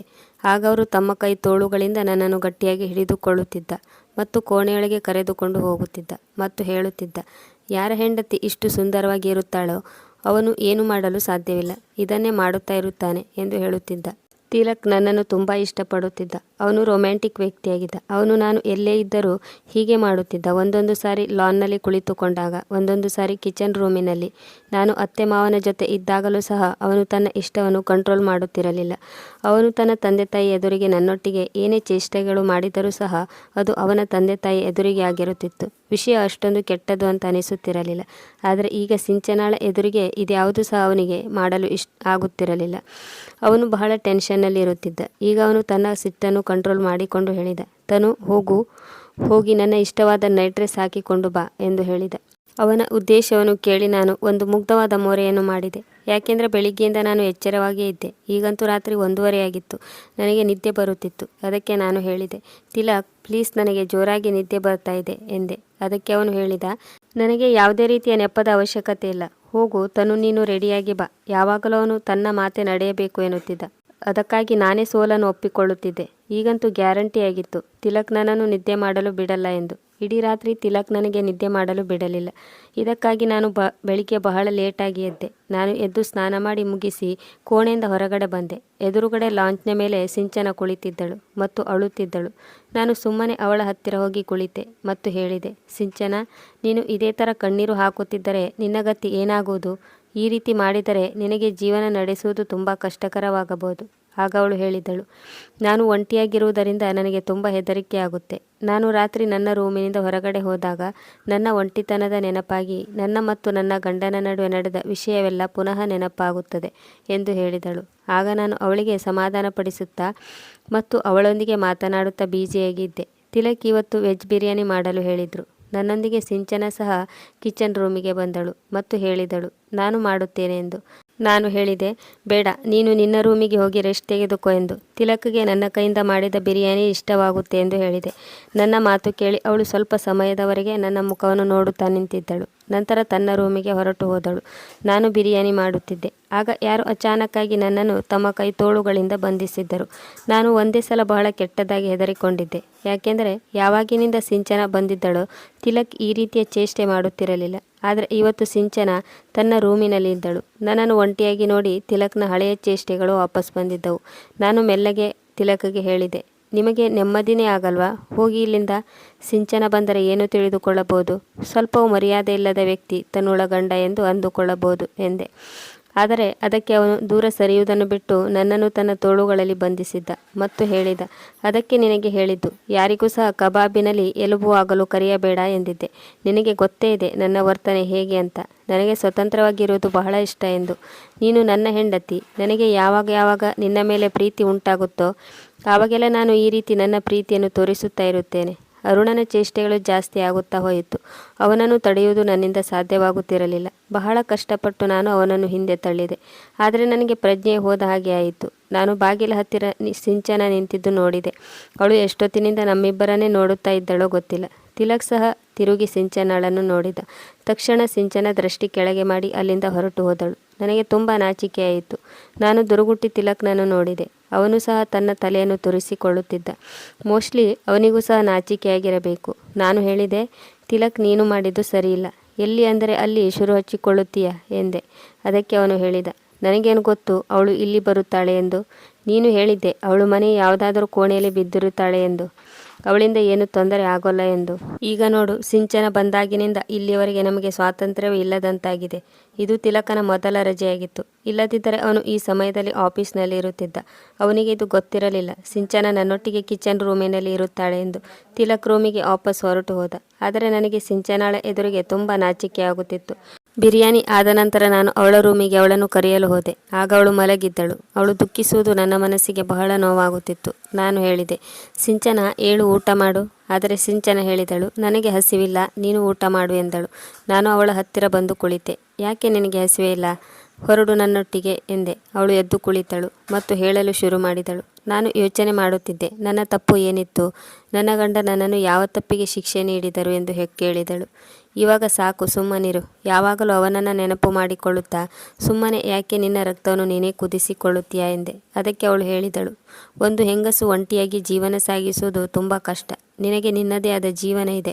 ನನಗೆ ಅನಿಸುತ್ತೆ ನಾನು ಇಲ್ಲಿ ಬಂದು ತಪ್ಪು ಮಾಡಿದೆ ಎಂದು. ಅದಕ್ಕೆ ನಾನು ಹೇಳಿದೆ, ತಿಲಕ್ ಇರುವುದೇ ಹಾಗೆ. ಅವನ ರೂಢಿಯ ಪ್ರಕಾರ ಅವನು ಎಲ್ಲಿ ಬೇಕಾದರೂ ಅವನು ತನ್ನ ಪ್ರೀತಿಯನ್ನು ತೋರಿಸುತ್ತಾನೆ. ಅವನು ಎಲ್ಲಿಯಾದರೂ ರೊಮ್ಯಾಂಟಿಕ್ ಆಗಿ ಇದ್ದು ಬಿಡುತ್ತಾನೆ. ಆದರೆ ನೀನು ಟೆನ್ಷನ್ ಮಾಡಿಕೊಳ್ಳಬೇಡ. ಹೋಗುತ್ತಾ ಹೋಗುತ್ತಾ ಎಲ್ಲ ಸರಿ ಹೋಗುತ್ತೆ. ನಾನು ತುಂಬ ಒತ್ತಾಯಿಸಿದ ಮೇಲೆ ಅವಳು ಊಟಕ್ಕೆ ಟೇಬಲ್ ಹತ್ತಿರ ಬಂದಳು. ತಿಲಕ್ ಮೊದಲೇ ಊಟ ಮಾಡಿ ತನ್ನ ರೂಮಿಗೆ ಹೋಗಿದ್ದ. ಒಂದು ಸಾರಿ ರಾತ್ರಿಯ ಸಮಯವಾಗಿತ್ತು. ನನ್ನ ಕಣ್ಣು ಗಲಾಟೆಯಿಂದ ತೆರೆದಿತ್ತು. ನಾನು ಒಂದೇ ಸಾರಿ ಎದ್ದು ಕುಳಿತೆ. ನೋಡುತ್ತೇನೆ, ತಿಲಕ್ ಕೂಗಾಡುತ್ತಿದ್ದ ಶಬ್ದ ಕೇಳುತ್ತಿತ್ತು. ಅವನು ಯಾರಿಗೋ ಜೋರಾಗಿ ಬೈಯುತ್ತಿದ್ದ. ನನಗೆ ಆಶ್ಚರ್ಯವಾಯಿತು. ರಾತ್ರಿ ಸಮಯದಲ್ಲಿ ಅವನು ಯಾರಿಗೆ ಗದರಿಸುತ್ತಿದ್ದಾನೆ ಎಂದು. ನಾನು ತಕ್ಷಣ ಎದ್ದೆ ಮತ್ತು ಕೋಣೆಯಿಂದ ಹೊರಗೆ ಬಂದೆ. ತಿಲಕ್ ಕಿಚನ್ ರೂಮ್ನಲ್ಲಿ ಚೀರಾಡುತ್ತಿದ್ದ. ನಾನು ತಕ್ಷಣ ಕಿಚನ್ ರೂಮಿಗೆ ಹೋದೆ. ಅಲ್ಲಿ ಸಿಂಚನ ನಿಂತಿದ್ದಳು ಮತ್ತು ಕಣ್ಣೀರು ಹಾಕುತ್ತಿದ್ದಳು. ಅರುಣ್ ಅವಳಿಗೆ ಜೋರು ಮಾಡುತ್ತಿದ್ದ. ನನಗೆ ತುಂಬ ಆಶ್ಚರ್ಯವಾಯಿತು. ನಾನು ತಕ್ಷಣ ತಿಲಕ್ನ ಹತ್ತಿರ ಹೋದೆ ಮತ್ತು ಏನಾಯಿತು ಎಂದು ಕೇಳಿದೆ. ತಿಲಕ್ ಸಿಟ್ಟಿನಲ್ಲಿ ನನ್ನನ್ನು ನೋಡುತ್ತಿದ್ದ ಮತ್ತು ಹೇಳಿದ, ನಿನ್ನ ಗೆಳತಿಗೆ ಹೇಳು ತನ್ನ ಲಿಮಿಟ್ನಲ್ಲಿ ಇರಲು, ಇಲ್ಲದಿದ್ದರೆ ನಮ್ಮ ಮನೆಯಿಂದ ಹೊರಟು ಹೋಗಲು ಹೇಳು ಎಂದು ಹೇಳಿ ತಿಲಕ್ ಬಹಳ ಸಿಟ್ಟಿನಿಂದ ಕಿಚನ್ ರೂಮಿನಿಂದ ಹೊರಟು ಹೋದ. ಆದರೂ ಸಹ ಸಿಂಚನ ಅಳುತ್ತಲೇ ಇದ್ದಳು. ನಾನು ಕೇಳಿದೆ, ಏನಾಯಿತು ಇಲ್ಲಿ? ಅದಕ್ಕೆ ಅವಳು ಹೇಳಿದಳು, ಏನೂ ಇಲ್ಲ, ನನ್ನ ಹಣೆ ಬರಾನೇ ಸರಿಯಿಲ್ಲ. ನಾನು ನೀರು ಕುಡಿಯಲು ಕಿಚನ್ ರೂಮಿಗೆ ಬಂದಿದ್ದೆ. ಹಿಂದಿನಿಂದ ನಿನ್ನ ಗಂಡ ಬಂದಿದ್ದ. ನಾನು ಗೊತ್ತಿಲ್ಲದೆ ಅವನಿಗೆ ಡಿಕ್ಕಿ ಹೊಡೆದೆ. ಅದಕ್ಕೆ ಅವನು ಹೇಳಿದ, ನಿನಗೆ ಗಂಡ ಹೆಂಡತಿಯ ನಡುವೆ ಹೀಗೆ ಇರಲು ನಾಚಿಕೆ ಆಗುವುದಿಲ್ಲವೇ? ಇಲ್ಲಿ ಇರಲು ನಿನಗೆ ಯಾವುದೇ ಹಕ್ಕಿಲ್ಲ. ಇದಕ್ಕಾಗಿ ನೀನು ಎಲ್ಲಿಯಾದರೂ ಉಳಿಯುವ ವ್ಯವಸ್ಥೆ ಮಾಡಿಕೊ ಎಂದನು. ನಾನು ಏನೂ ಹೇಳೇ ಇಲ್ಲ, ಅವನು ಹೇಳುತ್ತಾ ಹೋದ ಎಂದು ಸಿಂಚನ ಹೇಳಿದಳು. ನೀನು ನನಗೆ ಸ್ವಲ್ಪ ಟೈಮ್ ಕೊಡು, ಬೆಳಿಗ್ಗೆ ಆಗುತ್ತಿದ್ದಂತೆ ನಾನು ಹೊರಟು ಹೋಗುತ್ತೇನೆ ಎಂದಳು. ನನಗೆ ಅವಳ ಮಾತು ಕೇಳಿ ತಿಲಕ್ನ ಮೇಲೆ ತುಂಬ ಸಿಟ್ಟು ಬಂತು ಮತ್ತು ಅವಳಿಗೆ ಹೇಳಿದೆ, ನೀನು ಎಲ್ಲಿಗೂ ಹೋಗಬೇಡ, ತಿಲಕ್ನ ಹತ್ತಿರ ನಾನು ಮಾತನಾಡುತ್ತೇನೆ ಎಂದೆ. ಅವಳು ತನ್ನ ರೂಮಿಗೆ ಹೊರಟು ಹೋದಳು. ಯಾವಾಗ ನಾನು ನನ್ನ ರೂಮಿಗೆ ಬಂದೆನೋ ಆಗ ತಿಲಕ್ ಬಹಳ ಸಿಟ್ಟಿನಲ್ಲಿದ್ದ. ಸಿಟ್ಟು ನನಗೂ ಬರುತ್ತಿತ್ತು. ಅವನಿಗೆ ಏನು ಹೊಕ್ಕಿತ್ತೋ ಅವನು ನನ್ನ ಫ್ರೆಂಡ್ನ ಈ ರೀತಿ ಅವಮಾನ ಮಾಡಲು. ನಾನು ಹೇಳಿದೆ, ಪಾಪ ಅವಳು ತನ್ನ ಅಸಹಾಯಕತೆಯಿಂದ ಇಲ್ಲಿಗೆ ಬಂದಿದ್ದಾಳೆ, ನೀನು ಯಾಕೆ ಅವಳನ್ನು ನೆಮ್ಮದಿಯಾಗಿ ಇಲ್ಲಿ ಇರಲು ಬಿಡುತ್ತಿಲ್ಲ ಎಂದೆ. ನನ್ನ ಮಾತು ಕೇಳಿ ಅವನು ಹೇಳಿದ, ನೀನು ನನಗೆ ಬೈತೀಯಾ ಎನ್ನುವಷ್ಟರಲ್ಲಿ ನಾನು ಹೇಳಿದೆ, ತಿಲಕ್ ನಿನ್ನದು ಅತಿಯಾಯಿತು, ನೀವ್ಯಾಕೆ ಆ ಪಾಪದವಳ ಮೇಲೆ ಇಷ್ಟೊಂದು ದ್ವೇಷ ಮಾಡುತ್ತಿದ್ದೀರಾ, ಅವಳು ಆರಾಮಾಗಿ ಇರಲು ಯಾಕೆ ಕೊಡಲ್ಲ ಎಂದೆ. ಅದಕ್ಕೆ ಅವನು ಹೇಳಿದ, ನಿನಗೆ ಅನ್ನಿಸುತ್ತಾ ನಾನು ಸುಮ್ಮನೆ ಅವಳಿಗೆ ಜೋರು ಮಾಡುತ್ತೇನೆ ಎಂದ. ಅದಕ್ಕೆ ನಾನು, ಹೌದು ನನಗೆ ಅನ್ನಿಸುತ್ತೆ, ಯಾಕೆಂದರೆ ಮೊದಲಿನಿಂದಲೂ ನಿಮಗೆ ಅವಳನ್ನು ಕಂಡರೆ ಆಗೋಲ್ಲ ಎಂದು. ನನ್ನ ಮಾತು ಕೇಳಿ ಅವನು ನನ್ನನ್ನು ಸಿಟ್ಟಿನಿಂದ ನೋಡತೊಡಗಿದ ಮತ್ತು ಹೇಳಿದ, ಪುರ್ಸೊತ್ತು ಮಾಡಿಕೊಂಡು ಆ ನಿನ್ನ ಗೆಳತಿಯನ್ನು ಇಲ್ಲಿಂದ ಹೊರಗೆ ಹಾಕು. ನನಗೂ ತಡೆದುಕೊಳ್ಳಲು ಆಗಲಿಲ್ಲ. ನನಗೂ ಸಿಟ್ಟು ಬಂತು. ನಾನು ಹೇಳಿದೆ, ಅಕಸ್ಮಾತ್ ಅವಳು ಇಲ್ಲಿಂದ ಹೊರಟು ಹೋದರೆ ನಾನು ಕೂಡ ಅವಳೊಟ್ಟಿಗೆ ಹೊರಟು ಹೋಗುತ್ತೇನೆ ಎಂದು. ನನ್ನ ಮಾತು ಕೇಳಿ ತಿಲಕ್ ನನ್ನನ್ನು ಆಶ್ಚರ್ಯದಿಂದ ನೋಡುತ್ತಿದ್ದ. ಅವನು ನನ್ನ ಹತ್ತಿರ ಬಂದ ಮತ್ತು ಹೇಳಿದ, ಆ ಹುಡುಗಿಗೋಸ್ಕರ ನೀನು ನಿನ್ನ ಜೀವನವನ್ನು ಹಾಳು ಮಾಡ್ಕೊಳ್ತಾ ಇದ್ದೀಯಾ. ಅದಕ್ಕೆ ನಾನು ಹೇಳಿದೆ, ಅವಳು ನನ್ನ ಫ್ರೆಂಡ್ ಅಷ್ಟೇ ಅಲ್ಲ, ಅವಳು ನನ್ನ ತಂಗಿಯೂ ಹೌದು. ಅಕಸ್ಮಾತ್ ಅವಳ ತಂದೆ ತಾಯಿ ಬದುಕಿದ್ದರೆ ಅವಳಿಗೆ ಇಂಥ ಪರಿಸ್ಥಿತಿ ಬರುತ್ತಿರಲಿಲ್ಲ. ನಾವಿಬ್ಬರು ಬಾಲ್ಯವನ್ನು ಜೊತೆಯಾಗಿ ಕಳೆದವು. ಈಗ ಅವಳು ಅಸಹಾಯಕತೆಯಿಂದ ಇಲ್ಲಿಗೆ ಬಂದಿದ್ದಾಳೆ. ಅಕಸ್ಮಾತ್ ನೀವು ನಿಮ್ಮ ವರ್ತನೆ ಅವಳೊಂದಿಗೆ ಬದಲಾಯಿಸದಿದ್ದರೆ ಅವಳೊಬ್ಬಳೇ ಈ ಮನೆಯಿಂದ ಹೊರಗೆ ಹೋಗಲ್ಲ, ಅವಳೊಟ್ಟಿಗೆ ನಾನು ಹೊರಟು ಹೋಗುತ್ತೇನೆ. ನನಗೆ ಗೊತ್ತು ನನ್ನ ಗಂಡ ನನ್ನನ್ನು ತುಂಬ ಪ್ರೀತಿಸುತ್ತಾನೆ ಎಂದು. ನಾನಿಲ್ಲದೆ ಅವನು ಇರಲ್ಲ ಎಂದು. ಅವರು ನನ್ನನ್ನು ತವರು ಮನೆಗೂ ಸಹ ಹೋಗಲು ಬಿಡುತ್ತಿರಲಿಲ್ಲ. ಇದಕ್ಕಾಗಿ ನನ್ನ ಮಾತು ಕೇಳಿ ಸುಮ್ಮನೆ ಹೋಗಿ ಅವನು ಬೆಡ್ ಮೇಲೆ ಮಲಗಿಕೊಂಡ. ನಾನು ಸಹ ರಿಲ್ಯಾಕ್ಸ್ ಆಗಿ ಉಸಿರಾಡಿದೆ. ಆದರೆ ಅದರ ನಂತರ ಎಲ್ಲವೂ ಉಲ್ಟಾ ಆಗಿತ್ತು. ತಿಲಕ್ ಸಂಪೂರ್ಣವಾಗಿ ಬದಲಾಗಿ ಹೋಗಿದ್ದ ಮತ್ತು ಸಿಂಚನಾಳಿಗೆ ಕ್ಷಮೆಯನ್ನು ಕೇಳಿದ್ದ. ಅವನಲ್ಲಾದ ಬದಲಾವಣೆಯನ್ನು ನೋಡಿ ನನಗೆ ತುಂಬ ಸಂತೋಷವಾಗಿತ್ತು. ಯಾಕೆಂದರೆ ಸಿಂಚನಾಳಿಗೆ ಆಸರೆ ಇಲ್ಲದೆ ಬದುಕುವುದು ತುಂಬ ಕಷ್ಟವಾಗಿತ್ತು. ಈಗ ಅವಳು ನನ್ನೊಂದಿಗೆ ಇದ್ದಾಳೆ. ಇದಾದ ಮೇಲೆ ನನ್ನ ಜೀವನದಲ್ಲಿ ಏನೆಲ್ಲ ನಡೆಯಿತೋ ಅದ್ಯಾವುದನ್ನು ಸಹಿಸಿಕೊಳ್ಳುವ ಶಕ್ತಿ ನನ್ನಲ್ಲಿ ಇರಲಿಲ್ಲ. ಈಗ ತಿಲಕ್ ಸಿಂಚನ ಹತ್ತಿರ ಸ್ವಲ್ಪವಾಗಿ ಮಾತನಾಡುತ್ತಿದ್ದ. ಒಂದು ದಿನ ಅವನು ಮನೆಗೆ ಬಂದಾಗ ಅವನ ಕೈಲಿ ಶಾಪಿಂಗ್ ಬ್ಯಾಗ್ ಇತ್ತು. ಅವನು ಯಾವಾಗಲೂ ನನಗೆ ಅಂತ ಏನಾದರೂ ತರುತ್ತಿದ್ದ. ಅವನು 2 ಬ್ಯಾಗುಗಳನ್ನು ನನ್ನ ಕೈಯಲ್ಲಿಟ್ಟು ಹೇಳಿದ, ಇದರಲ್ಲಿ ಒಂದನ್ನು ನೀನು ತಗೋ, ಇನ್ನೊಂದು ಸಿಂಚನಾಳಿಗೆ ಕೊಡು ಎಂದ. ಅವನ ಈ ಮಾತು ಕೇಳಿ ನನಗೆ ಎಷ್ಟು ಆಶ್ಚರ್ಯವಾಯಿತೆಂದರೆ ಹೇಳಿದಷ್ಟು ಕಡಿಮೆಯೇ. ಆದರೂ ಸಹ ಸಂತೋಷವಾಗಿದೆ. ಹೋಗಲಿ, ಈಗಲಾದರೂ ತಿಲಕ್ಗೆ ಸಿಂಚನಾಳು ಕೂಡ ಮನುಷ್ಯಳು ಎಂದು ಗೊತ್ತಾಯ್ತಲ್ಲ. ಅದಕ್ಕೆ ನಾನು ಹೇಳಿದೆ, ಈಗಂತೂ ನೀವು ಒಳ್ಳೆ ಕೆಲಸ ಮಾಡಿದ್ದೀರಿ, ಅವಳ ಹತ್ತಿರ ಹೆಚ್ಚು ಬಟ್ಟೆಗಳಿರಲಿಲ್ಲ ಎಂದೆ. ಅದಕ್ಕೆ ಅವನು ಹೇಳಿದ, ನೀನು ಯಾವುದೇ ರೀತಿಯ ತೊಂದರೆ ತೆಗೆದುಕೊಳ್ಳಬೇಡ, ನಾನು ಇನ್ನೊಂದು ಸಾರಿ ಹೋಗುವಾಗ ಇನ್ನಷ್ಟು ತರುತ್ತೇನೆ. ನೀನು ನಿನ್ನ ಗೆಳತಿ ಹತ್ತಿರ ಕೇಳು ಅವಳಿಗೆ ಏನೇನು ಬೇಕು ಎಂದು, ನಾನು ತಂದು ಕೊಡುತ್ತೇನೆ ಎಂದನು. ನಾನು ಬದಲಾದ ತಿಲಕ್ನ ವ್ಯವಹಾರ ನೋಡಿ ಬಹಳ ಸಂತೋಷವಾಗಿದ್ದೆ. ತುಂಬ ದಿನಗಳಿಂದ ನನ್ನ ಆರೋಗ್ಯ ಸರಿ ಇರಲಿಲ್ಲ. ನನಗೆ ಜ್ವರ ಇತ್ತು, ತಲೆಯು ತುಂಬ ನೋಯುತ್ತಿತ್ತು. ನನ್ನಿಂದ ಅಡಿಗೆ ಮಾಡಲು ಸಾಧ್ಯವಾಗುತ್ತಿರಲಿಲ್ಲ. ನಾನು ಸಿಂಚನಾಳಿಗೆ ಹೇಳಿದೆ, ನೀನೇ ಅಡಿಗೆ ಮಾಡು ಎಂದು. ಅದಕ್ಕೆ ಅವಳು ಹೇಳಿದಳು, ನೀನು ರೆಸ್ಟ್ ತಗೋ, ನಾನು ಎಲ್ಲ ನೋಡಿಕೊಳ್ಳುತ್ತೇನೆ ಎಂದು. ನಾನು ನನ್ನ ರೂಮಿಗೆ ಬಂದು ಮಲಗಿಕೊಂಡೆ. ಮೋಸ್ಟ್ಲಿ ತುಂಬ ಜ್ವರದಿಂದಾಗಿ ನನಗೆ ಗಾಢವಾಗಿ ನಿದ್ದೆ ಬಂದಿತ್ತು. ರಾತ್ರಿ ಎಷ್ಟು ಗಂಟೆ ಆಗಿತ್ತೋ ಗೊತ್ತಿಲ್ಲ. ನನಗೆ ಎಚ್ಚರವಾಯಿತು. ನನ್ನ ಗಂಟಲು ನೀರಡಿಕೆಯಿಂದ ಒಣಗಲು ಶುರುವಾಗಿತ್ತು. ನನಗೆ ಕಣ್ಣು ತೆರೆಯಲು ಸಹ ಆಗುತ್ತಿರಲಿಲ್ಲ. ಮುಚ್ಚಿದ ಕಣ್ಣಿನಿಂದಲೇ ನಾನು ತಿಲಕ್ನನ್ನು ಕರೆದೆ. ನಾನು ತಿಲಕ್ನಿಗೆ ಹೇಳಿದೆ, ನನಗೆ ನೀರಡಿಕೆ ಆಗುತ್ತಿದೆ, ನೀರು ಕೊಡು ಎಂದೆ. ಆದರೆ ನನಗೆ ಯಾವುದೇ ಉತ್ತರ ಸಿಗಲಿಲ್ಲ. ನನ್ನ ಗಂಡ ಪ್ರತಿದಿನ ನನ್ನ ಒಂದು ಕೂಗಿಗೆ ಎದ್ದು ಕುಳಿತುಕೊಳ್ಳುತ್ತಿದ್ದ. ಜ್ವರದಿಂದಾಗಿ ಕಣ್ಣು ಮುಚ್ಚಿ ಇತ್ತು. ನಾನು ಬೆಡ್ಡಿನಲ್ಲಿ ಕೈಯಾಡಿಸಿದೆ. ಬೆಡ್ ನೋಡಿದರೆ ಖಾಲಿ ಇತ್ತು. ಅದಕ್ಕಾಗಿ ನಾನು ತಟ್ಟನೆ ನನ್ನ ಕಣ್ಣುಗಳನ್ನು ತೆರೆದೆ. ಆದರೆ ತಿಲಕ್ ಬೆಡ್ನಲ್ಲಿ ಇರಲಿಲ್ಲ. ಅಷ್ಟೇ ಅಲ್ಲ, ಕೋಣೆಯಲ್ಲೂ ಇರಲಿಲ್ಲ. ಮಾರನೇ ದಿನ ಸಂಡೇ ಆಗಿತ್ತು. ಅದಕ್ಕಾಗಿ ಅವನು ಹಾಲ್ನಲ್ಲಿ ಕುಳಿತು ಟಿವಿ ನೋಡುತ್ತಿರಬಹುದು ಎಂದುಕೊಂಡೆ. ನೀರಡಿಕೆಯಿಂದ ನನಗೆ ನಿದ್ದೆ ಮಾಡಲು ಆಗುತ್ತಿರಲಿಲ್ಲ. ನಾನು ಕೋಣೆಯಿಂದ ಹೊರಗಡೆ ಬಂದೆ. ನನಗೆ ಹಾಲ್ನಲ್ಲಿ ಮಾತನಾಡೋ ಶಬ್ದ ಕೇಳಿಸಿತ್ತು. ಟಿವಿ ಹಚ್ಚಿತ್ತು. ತಿಲಕ್ ಮತ್ತು ಸಿಂಚನ ಇಬ್ಬರು ಸೇರಿ ಮಾತನಾಡುತ್ತಿದ್ದರು. ಜೊತೆಗೆ ಟೀ ಕುಡಿಯುತ್ತಿದ್ದರು. ಇದನ್ನು ನೋಡಿ ನನಗೆ ಆಶ್ಚರ್ಯವಾಯಿತು. ಸಿಂಚನ ಯಾವುದೋ ಮಾತಿಗೆ ನಗುತ್ತಿದ್ದಳು ಮತ್ತು ತಿಲಕ್ ಸಹ ನಗುತ್ತಿದ್ದ. ತಿಲಕ್ ನನ್ನನ್ನು ನೋಡಿ ಹೇಳಿದ, ನಿನಗೆ ಸ್ವಲ್ಪವಾದರೂ ಬುದ್ಧಿ ಇದೆಯಾ? ನನಗೆ ನಾಳೆ ರಜೆ ಇದೆ, ನೀನು ನಮ್ಮ ಜೊತೆ ಟೈಮ್ ಸ್ಪೆಂಡ್ ಮಾಡಲು ಬರಬೇಕಿತ್ತು ಎಂದ. ತಿಲಕ್ನ ಮಾತು ಕೇಳಿ ನನಗೆ ತುಂಬ ಆಶ್ಚರ್ಯವಾಯಿತು. ನಾನು ಹೇಳಿದೆ, ತಿಲಕ್, ನನಗೆ ಎಷ್ಟು ಜೋರಾಗಿ ಜ್ವರ ಬಂದಿದೆ, ನಿಮಗೆ ನಿಮ್ಮದೇ ಆಗಿದೆ ಎಂದೆ. ಇದನ್ನು ಕೇಳಿ ತಿಲಕ್ ಆಶ್ಚರ್ಯದಿಂದ ಸಿಂಚನಾಳ ಕಡೆ ನೋಡಿದ ಮತ್ತು ನನ್ನ ಹತ್ತಿರ ಬಂದ. ಹಣೆ ಮೇಲೆ ಕೈ ಇಟ್ಟು ನನ್ನ ಜ್ವರ ಎಷ್ಟಿದೆ ಎಂದು ನೋಡಿ ಹೇಳಿದ, ನಿನಗೆ ತುಂಬ ಜ್ವರ ಇದೆ. ನಂತರ ಅವನು ಸಿಂಚನಾಳ ಕಡೆ ನೋಡಿ ಹೇಳಿದ, ಸಿಂಚನ, ನೀನು ನನಗೆ ಹೇಳೇ ಇಲ್ಲ ತನುಗೆ ಜ್ವರ ಬಂದಿದೆ ಎಂದು. ತಿಲಕ್ನ ಮಾತು ಕೇಳಿ ಸಿಂಚನ ಸ್ವಲ್ಪ ಹೆದರುತ್ತಾ ಹೇಳಿದಳು, ನಾನು ನಿಮಗೆ ಹೇಳಿದ್ದೆ, ಮೋಸ್ಟ್ಲಿ ನೀವು ಕೇಳಿಸಿಕೊಳ್ಳಲಿಲ್ಲ ಅಂತ ಅನಿಸುತ್ತೆ ಎಂದಳು. ಅದಕ್ಕೆ ಅವನು ನನಗೆ ಹೇಳಿದ, ನೀನು ರೂಮಿಗೆ ಹೋಗು, ನಾನು ಈಗ ಬರುತ್ತೇನೆ. ಅದಕ್ಕೆ ನಾನು ಹೇಳಿದೆ, ನನಗೆ ನೀರಡಿಕೆ ಆಗಿದೆ. ಅದಕ್ಕೆ ಅವನು, ನೀನು ಹೋಗು, ನಾನು ನೀರು ತರುತ್ತೇನೆ ಎಂದ. ನಾನು ರೂಮಿಗೆ ಬಂದೆ. ಸ್ವಲ್ಪ ಹೊತ್ತಿನಲ್ಲಿ ತಿಲಕ್ ಕೈಯಲ್ಲಿ ಹಾಲಿನ ಗ್ಲಾಸ್ ಹಿಡಿದುಕೊಂಡು ಬಂದ.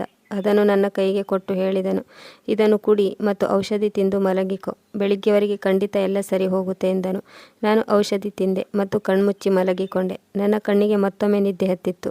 ಬೆಳಿಗ್ಗೆ ಎದ್ದಾಗ ಜ್ವರ ಸ್ವಲ್ಪ ಕಡಿಮೆಯಾಗಿತ್ತು. ನಾನು ಕಣ್ಣು ತೆರೆದಾಗ ತಿಲಕ್ ನನ್ನ ಪಕ್ಕ ಮಲಗಿದ್ದ. ನಾನು ಹೇಳಿದೆ, ತಿಲಕ್, ನನ್ನ ಆರೋಗ್ಯ ಯಾಕೋ ಸರಿ ಹೋಗಿಲ್ಲ, ನನ್ನನ್ನು ಡಾಕ್ಟರ್ ಹತ್ರ ಕರೆದುಕೊಂಡು ಹೋಗಿ ಎಂದೆ. ಆದರೆ ನನ್ನ ಮಾತಿಗೆ ತಿಲಕ್ ನನ್ನ ಮೇಲೆ ಸಿಟ್ಟು ಮಾಡಿಕೊಂಡ ಮತ್ತು ಹೇಳಿದ, ತನು, ನಿನಗೆ ಒಂದು ಸ್ವಲ್ಪವೂ ತಾಳ್ಮೆ ಇಲ್ಲ. ರಾತ್ರಿ ಅಷ್ಟೇ ಟ್ಯಾಬ್ಲೆಟ್ಸ್ ತಿಂದಿದೆಯಾ? ನೀನು ಆರಾಮಾಗಿ ಮಲಗಿಕೊ, ಜ್ವರ ಕಡಿಮೆ ಆಗಬಹುದು. ಮತ್ತು ನೀನು ಮಲಗಿ ಎದ್ದ ನಂತರ ಸ್ನಾನ ಮಾಡಿ ಫ್ರೆಶ್ ಆಗು. ನಿನ್ನನ್ನು ಡಾಕ್ಟರ್ ಹತ್ರ ಕರೆದುಕೊಂಡು ಹೋಗುತ್ತೇನೆ ಎಂದನು. ತಿಲಕ್ನ ಬಾಯಿಂದ ಬಂದ ಮಾತು ಕೇಳಿ ನಾನು ಚಕಿತಳಾದೆ. ನೋಡಿದರೆ 10 ಗಂಟೆಯಾಗಿತ್ತು. ಇದಕ್ಕೂ ಮೊದಲು ತಿಲಕ್ ಯಾವತ್ತೂ ಈ ರೀತಿ ಹೇಳಿರಲಿಲ್ಲ. ನಾನು ತೊಂದರೆಯಲ್ಲಿ ಇದ್ದರೆ ತಾನು ಸಂಕಟ ಪಡುತ್ತಿದ್ದ. ನನಗೆ ಹುಷಾರಿಲ್ಲ ಅಂದರೆ ತಾನು ಚಡಪಡಿಸುತ್ತಿದ್ದ. ಇಷ್ಟವಿಲ್ಲದಿದ್ದರೂ ನನ್ನ ಕಣ್ಣು ತನ್ನ ಪಾಡಿಗೆ ಒದ್ದೆಯಾಯಿತು. ಅಕಸ್ಮಾತ್ ತುಂಬ ಪ್ರೀತಿಸುವ ಗಂಡ ಒಂದೇ ಸಾರಿ ಈ ರೀತಿ ಮಾಡಿದರೆ ಯಾವ ಹೆಂಡತಿಯೂ ಸಹಿಸಿಕೊಳ್ಳುವುದಿಲ್ಲ. ಒಂದು ಕಡೆ ಜ್ವರ ನನ್ನ ಜೀವ ತಿನ್ನುತ್ತಿತ್ತು. ಇನ್ನೊಂದು ಕಡೆ ಗಂಡನ ಈ ರೀತಿ ವ್ಯವಹಾರ ನೋಡಿ ನನ್ನ ಮನಸ್ಸಿಗೆ ತುಂಬ ನೋವಾಗುತ್ತಿತ್ತು. ಅವನು ಮಧ್ಯಾಹ್ನ 12 ಗಂಟೆಗೆ ಎದ್ದಿದ್ದ. ನನ್ನನ್ನು ಡಾಕ್ಟರ್ ಹತ್ರ ಕರೆದುಕೊಂಡು ಹೋದ. ಅದು ಕೂಡ ಸಿಟ್ಟಿನಲ್ಲಿದ್ದ ಮತ್ತು ಸಿಟ್ಟಿನಲ್ಲಿಯೇ ಗಾಡಿಯನ್ನು ಓಡಿಸುತ್ತಿದ್ದ. ಇಷ್ಟು ಚಿಕ್ಕ ಜ್ವರಕ್ಕೆ ಎಷ್ಟೊಂದು ನಾಟಕ ಆಡುತ್ತೀಯಾ ಎಂದ. ಅದಕ್ಕೆ ನಾನು ಏನೂ ಉತ್ತರ ಕೊಟ್ಟಿರಲಿಲ್ಲ. ಕೆಲವು ದಿನಗಳ ನಂತರ ನಾನು ಸರಿಯಾದೆ. ಆದರೆ ತಿಲಕ್ನ ವರ್ತನೆ ನನ್ನೊಂದಿಗೆ ತುಂಬ ಚೇಂಜ್ ಆಗಿತ್ತು. ಮಾತು ಮಾತಿಗೂ ನನ್ನನ್ನು ಬೈಯುತ್ತಿದ್ದ. ನೀನು ಅಡುಗೆ ಚೆನ್ನಾಗಿ ಮಾಡಲ್ಲ, ನಿನ್ನ ಕೈಲಿ ಮೊದಲಿನ ಹಾಗೆ ರುಚಿ ಇಲ್ಲ, ಹೀಗೆ ಪದೇ ಪದೇ ಚುಚ್ಚಿ ಚುಚ್ಚಿ ಮಾತನಾಡುತ್ತಿದ್ದ. ತಿಲಕ್ನ ಬದಲಾದ ಈ ವರ್ತನೆಯ ಬಗ್ಗೆ ನನಗೆ ಏನೊಂದು ಅರ್ಥವಾಗಲಿಲ್ಲ. ತಿಲಕ್ ಸಡನ್ನಾಗಿ ಬದಲಾಗಿ ಹೋಗಿದ್ದ. ಮೊದಲೆಂದು ಈ ರೀತಿ ಇರಲಿಲ್ಲ. ಮೊದಲಂತೂ ನಾನು ಮಾಡಿದ ಅಡುಗೆಯನ್ನು ತುಂಬ ಹೊಗಳುತ್ತಿದ್ದ. ಅಕಸ್ಮಾತ್ ಸ್ವಲ್ಪ ಉಪ್ಪು, ಹುಳಿ, ಖಾರ ಜಾಸ್ತಿ ಆದರೆ ಆಗಲೂ ಸಹ ನನ್ನ ಮನಸ್ಸಿಗೆ ನೋವಾಗಬಾರದು ಎಂದು, ಏನೂ ತೊಂದರೆ ಇಲ್ಲ, ನೀನು ಒಬ್ಬ ಮನುಷ್ಯಳು, ನಿನ್ನಿಂದಲೂ ತಪ್ಪಾಗುತ್ತೆ, ನಾನು ಹೀಗೆ ಊಟ ಮಾಡುತ್ತೇನೆ, ತೊಂದರೆ ಏನಿಲ್ಲ ಎಂದು ಹೇಳುತ್ತಿದ್ದ. ಇವತ್ತು ನಾನು ಎಷ್ಟೇ ಚೆನ್ನಾಗಿ ಅಡುಗೆ ಮಾಡಿದರೂ ಆ ಅಡುಗೆಯಲ್ಲಿ ತಪ್ಪನ್ನು ಹುಡುಕುತ್ತಿದ್ದ.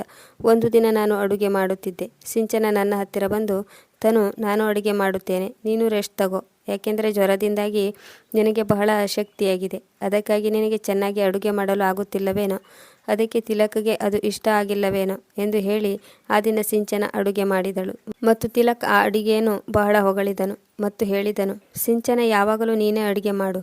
ತನುವಂತೂ ಎಲ್ಲವನ್ನು ಮರೆತು ಹೋಗುತ್ತಿದ್ದಾಳೆ. ವಿಷಯ ಇಲ್ಲಿವರೆಗೆ ಇದ್ದಿದ್ದರೆ ಪರವಾಗಿಲ್ಲ, ಆದರೆ ಈಗ ಯಾವಾಗಲೂ ತಿಲಕ್ ತನ್ನ ಕೆಲಸವನ್ನು ಸಹ ಸಿಂಚನಾಳ ಹತ್ತಿರವೇ ಮಾಡಿಸಿಕೊಳ್ಳುತ್ತಿದ್ದ. ಒಂದು ದಿನ ನನ್ನ ಕಣ್ಣು ಏನು ನೋಡಿತೋ ಆ ದೃಶ್ಯ ನನ್ನ ಪ್ರಜ್ಞೆ ತಪ್ಪುವಂತೆ ಮಾಡಿತ್ತು. ಒಂದು ದಿನ ನನಗೆ ಮಧ್ಯರಾತ್ರಿಯಲ್ಲಿ ಎಚ್ಚರವಾಯಿತು. ತಿಲಕ್ ನನ್ನ ಪಕ್ಕದಲ್ಲಿ ಮಲಗಿರಲಿಲ್ಲ. ಇತ್ತೀಚೆಗೆ ನನಗೆ ತುಂಬ ನಿದ್ದೆ ಬರುತ್ತಿತ್ತು. ಸಿಂಚನ ನನ್ನನ್ನು ತುಂಬ ಕಾಳಜಿಯಿಂದ ನೋಡಿಕೊಳ್ಳುತ್ತಿದ್ದಳು. ದಿನಾಲೂ ನನಗೆ ಹಾಲು ಕುಡಿಸುತ್ತಿದ್ದಳು ಮತ್ತು ಹೇಳುತ್ತಿದ್ದಳು, ನಿನಗೆ ಯಾವಾಗ ಜ್ವರ ಬಂದಿತ್ತೋ ಆಗಿನಿಂದ ನಿನ್ನ ಮುಖವು ಬಾಡಿ ಹೋಗಿದೆ, ನೀನು ನಿನ್ನ ಬಗ್ಗೆ ಸ್ವಲ್ಪವೂ ಕಾಳಜಿ ವಹಿಸುವುದಿಲ್ಲ. ನಾನು ಸಿಂಚನಾಳ ಪ್ರೀತಿ ನೋಡಿ ಬಹಳ ಸಂತೋಷ ಪಡುತ್ತಿದ್ದೆ. ಅದಕ್ಕಾಗಿ ಅವಳು ಕೊಟ್ಟ ಹಾಲನ್ನು ಕುಡಿಯುತ್ತಿದ್ದೆ. ಆದರೆ ನಾನು ಹಾಲು ಕುಡಿಯುತ್ತಿದ್ದ ಹಾಗೆ ನನಗೆ ನಿದ್ದೆ ಬರುತ್ತಿತ್ತು. ನಾನು ನಿದ್ದೆ ಮಾಡುತ್ತಿದ್ದೆ. ಆದರೆ ಇವತ್ತು ನನ್ನ ಜೀವಕ್ಕೆ ಏನು ಒಂದು ಥರ ಅನಿಸುತ್ತಿತ್ತು. ಅದಕ್ಕಾಗಿ ನಾನು ಹಾಲನ್ನು ಸ್ವಲ್ಪವೇ ಕುಡಿದಿದ್ದೆ. ರಾತ್ರಿ ನನಗೆ ಎಚ್ಚರವಾದಾಗ ತಿಲಕ್ ನನ್ನ ಹಾಸಿಗೆ ಮೇಲೆ ಇರಲಿಲ್ಲ. ನಾನು ಕೋಣೆಯಿಂದ ಹೊರಗೆ ಬಂದೆ. ಹಾಲ್ನಲ್ಲಿಯೂ ಯಾರೂ ಇರಲಿಲ್ಲ, ಎಲ್ಲ ಖಾಲಿ ಇತ್ತು. ಅವನು ರೂಮಿನಲ್ಲಿ ಇಲ್ಲ ಅಂತಂದರೆ ಅವನು ಹಾಲ್ನಲ್ಲಿ TV ನೋಡುತ್ತಾ ಇರುತ್ತಿದ್ದ. ಆದರೆ ಇವತ್ತು ಹಾಲ್ ಖಾಲಿ ಇತ್ತು. ನಾನು ಎಲ್ಲ ಕೋಣೆ ನೋಡಿದೆ. ತಿಲಕ್ ಎಲ್ಲಿಯೂ ಇರಲಿಲ್ಲ. ಕೇವಲ ಸಿಂಚನಾಳ ಕೋಣೆ ಮಾತ್ರ ಇತ್ತು. ಆದರೆ ಅವನು ಅಲ್ಲಿ ಯಾವಾಗಲೂ ಹೋಗಲ್ಲ. ಆದರೆ ಇದಕ್ಕಿಂತ ಮುಂಚೆ ನಾನು ನನ್ನ ಕೋಣೆಗೆ ಹೋಗಿ ತಿಲಕ್ನ ಫೋನಿಗೆ ಕಾಲ್ ಮಾಡೋಣ ಅಂತ ಇದ್ದೆ. ಎಲ್ಲಿಯಾದರೂ ಅವನು ತನ್ನ ಫ್ರೆಂಡ್ಸ್ ಜೊತೆ ಹೋಗಿರಬಹುದು ಎಂದು ಯೋಚನೆ ಮಾಡುತ್ತಾ ರೂಮಿನ ಕಡೆ ಹೋಗುವುದರಲ್ಲಿದ್ದೆ. ನನಗೆ ಸಿಂಚನಾಳ ಕೋಣೆಯಿಂದ ಮಾತುಗಳ ಶಬ್ದ ಕೇಳಿಸತೊಡಗಿತ್ತು. ತಿಲಕ್ನ ಧ್ವನಿ ನನಗೆ ಸಿಂಚನಾಳ ಕೋಣೆಯಿಂದಲೇ ಕೇಳಿಸುತ್ತಿತ್ತು. ನಾನು ತಕ್ಷಣ ಕೋಣೆಯ ಹತ್ತಿರ ಹೋದೆ ಮತ್ತು ಅವರಿಬ್ಬರ ನಡುವೆ ಯಾವ ರೀತಿಯ ಮಾತುಕತೆಯಾಗುತ್ತಿತ್ತೆಂದರೆ ನನ್ನ ಪ್ರಜ್ಞೆ ಹಾರಿ ಹೋದ ಹಾಗೆ ಆಯಿತು. ಕೋಣೆಗೆ ಕಿಟಕಿ ಇತ್ತು. ನಾನು ಕಿಟಕಿ ತೆರೆದು ನೋಡಿದೆ. ಅದರಲ್ಲಿರೋ ದೃಶ್ಯ ನೋಡಿ ನನ್ನ ಕಣ್ಣಿಂದ ನೀರು ಸುರಿಯಿತು. ಸಿಂಚನ ತಿಲಕ್ನ ತೋಳಿನೊಳಗೆ ಇದ್ದಳು. ಅವನು ನನಗೆ ಹೇಗೆ ಪ್ರೀತಿ ತೋರಿಸುತ್ತಿದ್ದನೋ ಅದೇ ರೀತಿ ಅವಳಿಗೆ ಪ್ರೀತಿ ತೋರಿಸುತ್ತಿದ್ದ ಮತ್ತು ಅವಳು ಅವನ ಚೇಷ್ಟೆಗೆ ನಗುತ್ತಿದ್ದಳು. ಇದನ್ನೆಲ್ಲ ನೋಡಿ ನಾನು ಹೇಗೆ ಸುಮ್ಮನಿರಲು ಸಾಧ್ಯ? ನನಗೆ ಸಂಬಂಧದಲ್ಲಿ ಒಂದು ಕ್ಷಣ ವಿಶ್ವಾಸ ಹೊರಟು ಹೋಯಿತು. ನಾನು ತಕ್ಷಣ ಕೋಣೆಯ ಬಾಗಿಲು ಬಡಿಯಲು ಶುರು ಮಾಡಿದೆ. ತಿಲಕ್ ಬಾಗಿಲನ್ನು ಓಪನ್ ಮಾಡಿದ. ನನ್ನನ್ನು ನೋಡಿ ಅವನು ಚಡಪಡಿಸಲು ಶುರು ಮಾಡಿದ. ಸಿಂಚನ ಸಹ ತುಂಬ ಹೆದರಿಕೊಂಡಿದ್ದಳು. ನಾನು ಅಳುತ್ತಲೇ ಇದ್ದೆ. ನಾನು ಹೇಳಿದೆ, ಇದೆಲ್ಲ ಏನು, ನಿಮಗೆ ನಾಚಿಕೆಯಾಗುವುದಿಲ್ಲವೇ ಎಂದೆ. ನಾನು ತಿಲಕ್ನನ್ನು ಹಿಂದೆ ಸರಿಸಿದೆ. ಹಿಂದುಗಡೆ ಸಿಂಚನ ತಲೆ ಕೆಳಗೆ ಮಾಡಿ ನಿಂತಿದ್ದಳು. ನಾನು ಅವಳನ್ನು ನನ್ನ ತೋಳುಗಳಿಂದ ಗಟ್ಟಿಯಾಗಿ ಒತ್ತಿ ಹಿಡಿದೆ ಮತ್ತು ಕೇಳಿದೆ, ನೀನು ನನಗೆ ಎಂಥ ಶಿಕ್ಷೆ ನೀಡಿದೆ. ನಾನು ನಿನ್ನನ್ನು ನನ್ನ ಸ್ವಂತ ತಂಗಿಯೆಂದೇ ಎಂದುಕೊಂಡಿದ್ದೆ. ಆದರೆ ನೀನು ನನಗೆ ಈ ಥರ ಮೋಸ ಮಾಡಿದೀಯಾ. ಹೊರಟು ಹೋಗು ನನ್ನ ಮನೆಯಿಂದ. ನಿನ್ನನ್ನು ಒಂದು ನಿಮಿಷವೂ ಸಹಿಸಿಕೊಳ್ಳಲು ಸಾಧ್ಯವಿಲ್ಲ. ನಾನು ಅವಳನ್ನು ಕತ್ತು ಹಿಡಿದು ಹೊರಗೆ ಹಾಕುವುದರಲ್ಲಿದ್ದೆ. ಆಗ ತಿಲಕ್ ನನ್ನ ಕೈಯಿಂದ ಅವಳ ಭುಜವನ್ನು ಬಿಡಿಸಿದ ಮತ್ತು ಹೇಳಿದ, ಸಿಂಚನ ಎಲ್ಲೂ ಹೋಗಲ್ಲ, ಇಲ್ಲೇ ಇರುತ್ತಾಳೆ ಎಂದ. ನಾನು ಕೇಳಿದೆ, ಯಾವ ಅಧಿಕಾರದಿಂದ ಎಂದು. ಅದಕ್ಕೆ ಅವನು ಹೇಳಿದ, ನಾನು ಅವಳನ್ನು ಮದುವೆಯಾಗುತ್ತೇನೆ. ಇವಳು ನನ್ನ ಹೆಂಡತಿಯಾಗಿ ಇದೇ ಮನೆಯಲ್ಲಿ ಇರುತ್ತಾಳೆ. ಇದನ್ನು ಕೇಳಿ ನಾನು ಬಿಟ್ಟ ಕಣ್ಣು ಬಿಟ್ಟ ಹಾಗೆ ನೋಡುತ್ತಿದ್ದೆ. ನಾನು ಹೇಳಿದೆ, ತಿಲಕ್, ನಿಮಗೆ ನಾಚಿಕೆ ಆಗಬೇಕು. ನೀವು ಹೀಗೆ ಮಾಡಲು ಹೇಗೆ ಸಾಧ್ಯ ಎಂದೆ. ತಿಲಕ್ ಹೇಳಿದ, ಬೆಕ್ಕಿನ ಮುಂದೆ ಹಾಲು ಇಟ್ಟರೆ ಅದು ಯಾವಾಗಲೂ ಅದರ ರಕ್ಷಣೆ ಮಾಡಲು ಸಾಧ್ಯವಿಲ್ಲ. ನಾನು ನಿನಗೆ ತುಂಬ ಬಾರಿ ಹೇಳಿದ್ದೆ, ಇಲ್ಲಿ ಯಾವುದೇ ಪರಹೆಂಗಸನ್ನು ತರಬೇಡ ಎಂದು. ನಿನಗೆ ಗೊತ್ತೇ ಇತ್ತು ನಾನು ಹೇಗೆ ವರ್ತಿಸುತ್ತೇನೆ ಎಂದು. ಅಂಥದ್ರಲ್ಲಿ ನೀನು ಇಷ್ಟು ಸುಂದರವಾದ ಮತ್ತು ಯೌವನದಿಂದ ತುಂಬಿರುವ ಹೆಂಗಸನ್ನು ತಂದೆ. ನಾನು ತುಂಬ ಪ್ರಯತ್ನಪಟ್ಟೆ ಅವಳಿಂದ ದೂರ ಇರಬೇಕು. ನೀನಲ್ಲದೆ ಬೇರೆ ಯಾವ ಹೆಂಗಸನ್ನು ನೋಡಬಾರದೆಂದು ಅಂದುಕೊಂಡಿದ್ದೆ. ಆದರೆ ನೀನೇ ಹೇಳಿದ್ದೆ ನನ್ನ ವರ್ತನೆ ಬದಲಾಯಿಸುವೆಂದು. ಈಗ ನಿನಗೇನು ತೊಂದರೆ? ನೋಡೋದಾದರೆ ಅವಳಿಗೆ ಎಲ್ಲೂ ಆಸರೆ ಇಲ್ಲ. ನೀನು ಅವಳನ್ನು ಈ ಮನೆಯಲ್ಲಿ ಇಟ್ಟುಕೊಳ್ಳಲು ಇಷ್ಟಪಟ್ಟಿದ್ದೆ. ನೀನು ಅವಳಿಗೆ ಆಸರೆ ನೀಡುವುದಾದರೆ ಅವಳಿಗೆ ನಿನ್ನ ಹಕ್ಕಿನಲ್ಲೂ ಆಸರೆ ನೀಡು. ಜೀವನ ಪೂರ್ತಿ ಅವಳು ಇಲ್ಲೇ ಇರಲು ಸಾಧ್ಯವಿಲ್ಲ. ಅದಕ್ಕಾಗಿ ನಾನು ಒಂದು ನಿರ್ಣಯಕ್ಕೆ ಬಂದಿದ್ದೇನೆ. ನಾನು ಸಿಂಚನಾಳೊಂದಿಗೆ ಮದುವೆ ಆಗುತ್ತೇನೆ ಎಂದ. ಅದಕ್ಕೆ ನಾನು ಹೇಳಿದೆ, ನನ್ನಿಂದ ಇದೆಲ್ಲ ಸಹಿಸಲು ಸಾಧ್ಯವಿಲ್ಲ. ನಿಮ್ಮನ್ನು ನಾನು ತುಂಬ ಪ್ರೀತಿಸುತ್ತೇನೆ. ನಾನು ನಿಮ್ಮನ್ನು ಬೇರೆಯವರೊಂದಿಗೆ ಶೇರ್ ಮಾಡುವುದಿಲ್ಲ. ನನ್ನ ಕಣ್ಣಿಂದ ಟಪಟಪ ಎಂದು ನೀರು ಇಳಿಯುತ್ತಿತ್ತು. ಅದಕ್ಕೆ ಅವನು, ಸರಿ, ಹಾಗಾದರೆ ನೀನು ನಿನ್ನ ತಂದೆ ತಾಯಿ ಮನೆಗೆ ಹೊರಟು ಹೋಗು. ನಾನು ನಿನಗೆ ಡೈವರ್ಸ್ ಕೊಡುತ್ತೇನೆ ಎಂದ. ನಾನು ತಿಲಕ್ನ ಕಡೆ ನೋವನ್ನು ಸಹಿಸಿಕೊಳ್ಳುತ್ತಾ ನೋಡುತ್ತಿದ್ದೆ. ಇವನು ನನ್ನ ಜೊತೆ ಹೀಗೆ ಮಾತನಾಡಲು ಹೇಗೆ ಸಾಧ್ಯ? ಅವನಿಗೆ ನನ್ನ ಮೇಲೆ ಇರುವ ಪ್ರೀತಿಗೆ ಕೊನೆಯೇ ಇರಲಿಲ್ಲ. ಅವನು ಹೇಳಿದ, ನಿನ್ನನ್ನು ನೋಡಿಕೊಳ್ಳಲು ನಿನ್ನ ತಂದೆ ತಾಯಿ ಇದ್ದಾರೆ, ಆದರೆ ಅವಳನ್ನು ನೋಡಿಕೊಳ್ಳಲು ಯಾರೂ ಇಲ್ಲ. ಇದಕ್ಕಾಗಿ ನಾನು ಅವಳನ್ನು ಯಾರ ಆಸರೆ ಇಲ್ಲದೆ ಹೇಗೆ ಬಿಡಲು ಸಾಧ್ಯ ಎನ್ನುತ್ತಿದ್ದ. ನನ್ನ ಜೀವನವೇ ಹಾಳಾಗಿ ಹೋಗಿತ್ತು. ತಿಲಕ್ ನನಗೆ ಕ್ಲಿಯರಾಗಿ ಹೇಳಿದ, ನೀನು ನನ್ನೊಂದಿಗೆ ಡೈವರ್ಸ್ ತೆಗೆದುಕೊಂಡು ತವರು ಮನೆಗೆ ಹೋಗು. ಇಲ್ಲದಿದ್ದರೆ ಸಿಂಚನಾಳನ್ನು ನಿನ್ನ ಗಂಡನ ಇನ್ನೊಂದು ಹೆಂಡತಿಯಾಗಿ ಸ್ವೀಕಾರ ಮಾಡು. ನಾನು ತಿಲಕ್ನನ್ನು ಮನಸಾರೆ ಪ್ರೀತಿಸುತ್ತಿದ್ದೆ, ಆದರೆ ಅವನು ನನಗೆ ಮೋಸ ಮಾಡಿದ. ಆದರೆ ನಾನು ತಿಲಕ್ನನ್ನು ಬಿಡಲು ಸಾಧ್ಯವಿಲ್ಲ. ಈಗ ಅವನ ಪ್ರೀತಿ ನನ್ನ ಮನಸ್ಸಿನಲ್ಲಿ ತುಂಬಿ ಹೋಗಿತ್ತು. ಅಕಸ್ಮಾತ್ ನಾನು ತಿಲಕ್ನೊಂದಿಗೆ ಜಗಳ ಮಾಡಿ ನನ್ನ ತಂದೆ ತಾಯಿಯ ಹತ್ತಿರ ಹೋದರೂ ಸಹ ಅಲ್ಲಿ ನನಗೆ ಆಸರೆ ನೀಡುವವರು ಯಾರೂ ಇರಲಿಲ್ಲ. ಯಾಕೆಂದರೆ ನನ್ನ ತಂದೆ ತಾಯಿ ನನ್ನ ಅಣ್ಣ ಅತ್ತಿಗೆ ಆಸರೆಯಲ್ಲಿ ಇರುತ್ತಿದ್ದರು ಮತ್ತು ನನ್ನ ಅತ್ತಿಗೆ ತಮ್ಮ ಮನೆಯಲ್ಲಿ ಒಂದು ದಿನವೂ ಇರಿಸಿಕೊಳ್ಳಲು ಸಾಧ್ಯವಿಲ್ಲ. ಅದಕ್ಕೆ ನಾನು ಮನಸ್ಸನ್ನು ಗಟ್ಟಿ ಮಾಡಿಕೊಂಡು ಇದೇ ಮನೆಯಲ್ಲಿ ಉಳಿಯಲು ಯೋಚಿಸಿದ್ದೆ. ಮಾರನೇ ದಿನ ಸಿಂಚನ ಮತ್ತು ತಿಲಕ್ ಮದುವೆಯಾದರು. ನಾನು ಯಾರಿಗೆ ಆಸರೆ ಕೊಟ್ಟಿದ್ದೇನೋ ಅವಳು ನನಗೆ ಆಸರೆ ಇಲ್ಲದ ಹಾಗೆ ಮಾಡಿದ್ದಳು. ಆದರೆ ತಿಲಕ್ ನಾನು ಅವನ ಕಣ್ಣೆದುರಿಗೆ ಇರಬೇಕೆಂದು ಬಯಸುತ್ತಿದ್ದ. ಅದಕ್ಕಾಗಿ ಅವನು ನನಗೆ ಡೈವರ್ಸ್ ನೀಡಿ ಮನೆಯಿಂದ ಹೊರ ಹಾಕಲಿಲ್ಲ. ನಾನು ಅವನ ಮನೆಯಲ್ಲೇ ಇರುತ್ತಿದ್ದೆ. ಸಿಂಚನ ತನ್ನ ಚಾಣಾಕ್ಷತನದಿಂದ ಅವನನ್ನು ತನ್ನ ಜಾಲದೊಳಗೆ ಹಾಕಿಕೊಂಡಿದ್ದಳು. ಸಿಂಚನ ನನಗಿಂತ ತುಂಬ ಸುಂದರವಾಗಿದ್ದಳು. ಇದು ಗೊತ್ತಿದ್ದರೂ ಸಹ ನನಗೆ ಆ ಸಮಯದಲ್ಲಿ ಹುಚ್ಚು ಹಿಡಿದಿತ್ತೋ ಏನೋ ಗೊತ್ತಿಲ್ಲ. ನಾನು ನನ್ನ ಕೈಯಿಂದಲೇ ನನ್ನ ಜೀವನವನ್ನು ಹಾಳು ಮಾಡಿಕೊಂಡೆ. ಈಗ ಅವರಿಬ್ಬರು ನಗುನಗುತ್ತಾ ಮಾತನಾಡುತ್ತಿದ್ದರು. ಅವನು ಮೊದಲು ನನ್ನ ಹತ್ತಿರ ಮಾಡುವಂತೆ ಅವಳ ಹತ್ತಿರ ಚೇಷ್ಟೆ ಮಾಡುತ್ತಿದ್ದ. ನಾನು ರಕ್ತ ಕಣ್ಣೀರು ಸುರಿಸುತ್ತಾ ಬದುಕುತ್ತಿದ್ದೆ. ಮದುವೆಗೆ 4 ತಿಂಗಳಾಗಿತ್ತು. ನಾನು ನೋವು ತಿಂದು ತಿಂದು ಬೇಸತ್ತು ಹೋಗಿದ್ದೆ. ನನ್ನ ಬೇಸರದ ಜೀವನದಲ್ಲಿ ಭಗವಂತ ಒಂದು ಸಂತೋಷದ ವಿಷಯವನ್ನು ತಿಳಿಸಿದ್ದ. ನಾನು ತಾಯಿಯಾಗುವಳಿದ್ದೆ. ಈ ವಿಷಯ ನನಗೆ ಹೊಸ ಜೀವನವನ್ನು ನೀಡಿತ್ತು. ನನಗೆ ಬದುಕಲು ಒಂದು ಆಸರೆ ಸಿಕ್ಕಿತ್ತು. ನಾನು ಯೋಚಿಸಿದೆ, ನಾನು ಈಗ ತಿಲಕ್ನ ಒಟ್ಟಿಗೆ ಇರಲ್ಲ. ನಾನು ತಿಲಕ್ನಿಗೆ ಗೊತ್ತಿಲ್ಲದೆ ಸುಮ್ಮನೆ ಮನೆಯಿಂದ ಹೊರಟು ಹೋಗುತ್ತೇನೆ. ನಾನು ತಿಲಕ್ನಿಗೆ ಈ ವಿಷಯವನ್ನು ಹೇಳುವುದಿಲ್ಲ, ನಾನು ನಿನ್ನ ಮಗುವಿನ ತಾಯಿಯಾಗುತ್ತಿದ್ದೇನೆ ಎಂದು. ನಾನು ನನ್ನ ಮಗುವಿಗೆ ಜನ್ಮ ನೀಡುವೆ ಮತ್ತು ನಾನು ನೌಕರಿ ಮಾಡಿ ಆ ಮಗುವಿನ ಪಾಲನೆ ಮತ್ತು ಪೋಷಣೆ ಮಾಡುವೆ ಮತ್ತು ಮಗುವಿನ ಜೊತೆಗೆ ನನ್ನ ಜೀವನವನ್ನು ಕಳೆಯುತ್ತೇನೆ ಎಂದು ಯೋಚಿಸಿ ನಾನು ರಾತ್ರಿಯೇ ನನ್ನ ಬ್ಯಾಗನ್ನು ಪ್ಯಾಕ್ ಮಾಡಿಟ್ಟೆ. ನಾನು ಯೋಚಿಸಿದ್ದೆ, ತಿಲಕ್ ಆಫೀಸಿಗೆ ಹೋದ ನಂತರ ನಾನು ಮನೆಯನ್ನು ಬಿಟ್ಟು ಹೊರಟು ಹೋಗಬೇಕೆಂದು. ಆದರೆ ಬೆಳಿಗ್ಗೆ ಏಳುತ್ತಿದ್ದಂತೆ ಇನ್ನೊಂದು ವಿಷಯ ನನ್ನನ್ನು ಕಾಡಿತ್ತು. ಸಿಂಚನ ಮನೆಯಲ್ಲಿ ಎಲ್ಲಿಯೂ ಇರಲಿಲ್ಲ. ತಿಲಕ್ ತುಂಬ ಟೆನ್ಷನ್ನಲ್ಲಿ ಇಡೀ ಮನೆ ಹುಡುಕುತ್ತಿದ್ದ ಮತ್ತು ನನ್ನ ಹತ್ತಿರ ಬಂದು ಹೇಳಿದ, ನೀನೇ ಅವಳಿಗೆ ಏನಾದರೂ ಹೇಳಿರುತ್ತೀಯಾ? ನಾನು ಅವನ ಮಾತು ಕೇಳಿ ಬಿಟ್ಟ ಕಣ್ಣು ಬಿಟ್ಟ ಹಾಗೆ ಅವನನ್ನು ನೋಡುತ್ತಿದ್ದೆ. ನಾನು ಹೇಳಿದೆ, ತಿಲಕ್, ನೀವು ನನ್ನನ್ನು ಇಷ್ಟು ಕೆಟ್ಟವಳೆಂದು ಅಂದುಕೊಂಡಿದ್ದೀರಾ?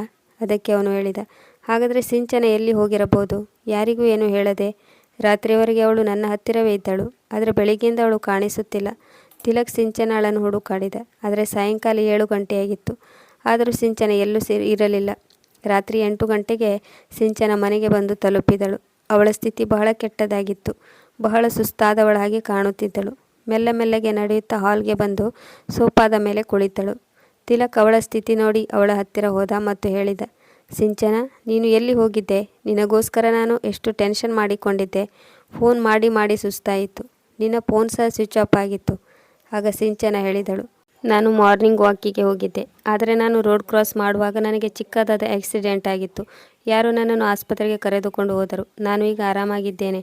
ನನಗೆ ತುಂಬ ಗಾಯಗಳೇನೂ ಆಗಿಲ್ಲ. ಈಗ ಸಿಂಚನ ಎಲ್ಲ ವಿಷಯನೂ ಹೇಳುತ್ತಿದ್ದ ಹಾಗೆ ಅವಳ ಫೋನ್ ರಿಂಗ್ ಆಯಿತು. ಅವಳ ಫೋನ್ ಸೋಫಾದ ಮೇಲೆ ಬಿದ್ದಿತ್ತು.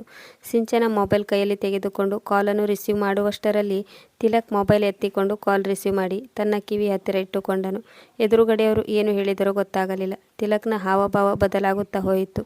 ಅವನ ಕೈಯಿಂದ ಮೊಬೈಲ್ ಜಾರಿ ಕೆಳಗೆ ನೆಲದ ಮೇಲೆ ಬಿತ್ತು. ಅವನು ದುಃಖ ಮತ್ತು ಸಿಟ್ಟಿನಿಂದ ಸಿಂಚನಳ ಕಡೆ ನೋಡುತ್ತಿದ್ದ.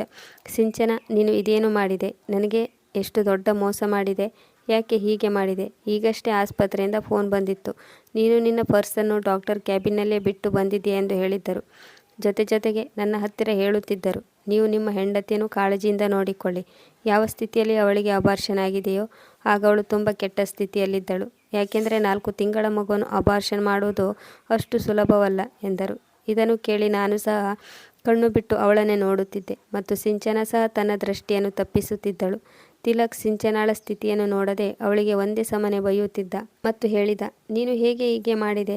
ನೀನು 4 ತಿಂಗಳ ಗರ್ಭಿಣಿಯಾಗಿದ್ದೀಯಾ, ಆದರೆ ನನಗೆ ಹೇಳೇ ಇಲ್ಲ. ಮೇಲಿಂದ ನೀನು ನಮ್ಮ ಮಗುವನ್ನು ಸಾಯಿಸಿ ಬಂದಿದ್ದೀಯಾ. ಯಾಕೆ ಹೀಗೆ ಮಾಡಿದೆ ಸಿಂಚನ ಎಂದ. ಅದಕ್ಕೆ ಸಿಂಚನ ಹೇಳಿದಳು, ನನಗೆ ಮಕ್ಕಳ ಜಂಜಾಟದಲ್ಲಿ ಬೀಳಲು ಇಷ್ಟವಿರಲಿಲ್ಲ. ಮಕ್ಕಳನ್ನು ಹಡೆದು ನಾನು ನನ್ನ ಫಿಗರನ್ನು ಹಾಳು ಮಾಡಿಕೊಳ್ಳುವುದಿಲ್ಲ. ಯಾಕೆಂದರೆ ಯಾವ ಗ್ಯಾರಂಟಿ ಮೇಲೆ ನಿನ್ನನ್ನು ನಂಬಲಿ? ಇವತ್ತು ನಾನು ಸುಂದರವಾಗಿದ್ದೇನೆ ಎಂದು ನೀನು ನನ್ನನ್ನು ಪ್ರೀತಿಸುತ್ತಿದ್ದೀಯಾ. ಮಕ್ಕಳಾದರೆ ನನ್ನ ಸೌಂದರ್ಯ ಹೊರಟು ಹೋಗುತ್ತೆ. ಆಗ ನೀನು ಬೇರೆ ಯಾವುದಾದ್ರೂ ಹೆಂಗಸಿನ ಹಿಂದೆ ಬೀಳುತ್ತೀಯ, ಅಥವಾ ನೀನು ನಿನ್ನ ಮೊದಲ ಹೆಂಡತಿಯ ಹಿಂದೆ ಹೋಗಬಹುದು. ನಾನು ಆ ಮಗುವನ್ನು ಕರಗಿಸಲು ತುಂಬ ರೀತಿಯ ಟ್ಯಾಬ್ಲೆಟ್ಸ್ ತಗೊಂಡೆ, ಆದರೆ ಆ ಮಗು ನನ್ನಿಂದ ದೂರ ಆಗಲೇ ಇಲ್ಲ. ಅದಕ್ಕೆ ಈ ಥರ ಮಾಡಿದೆ.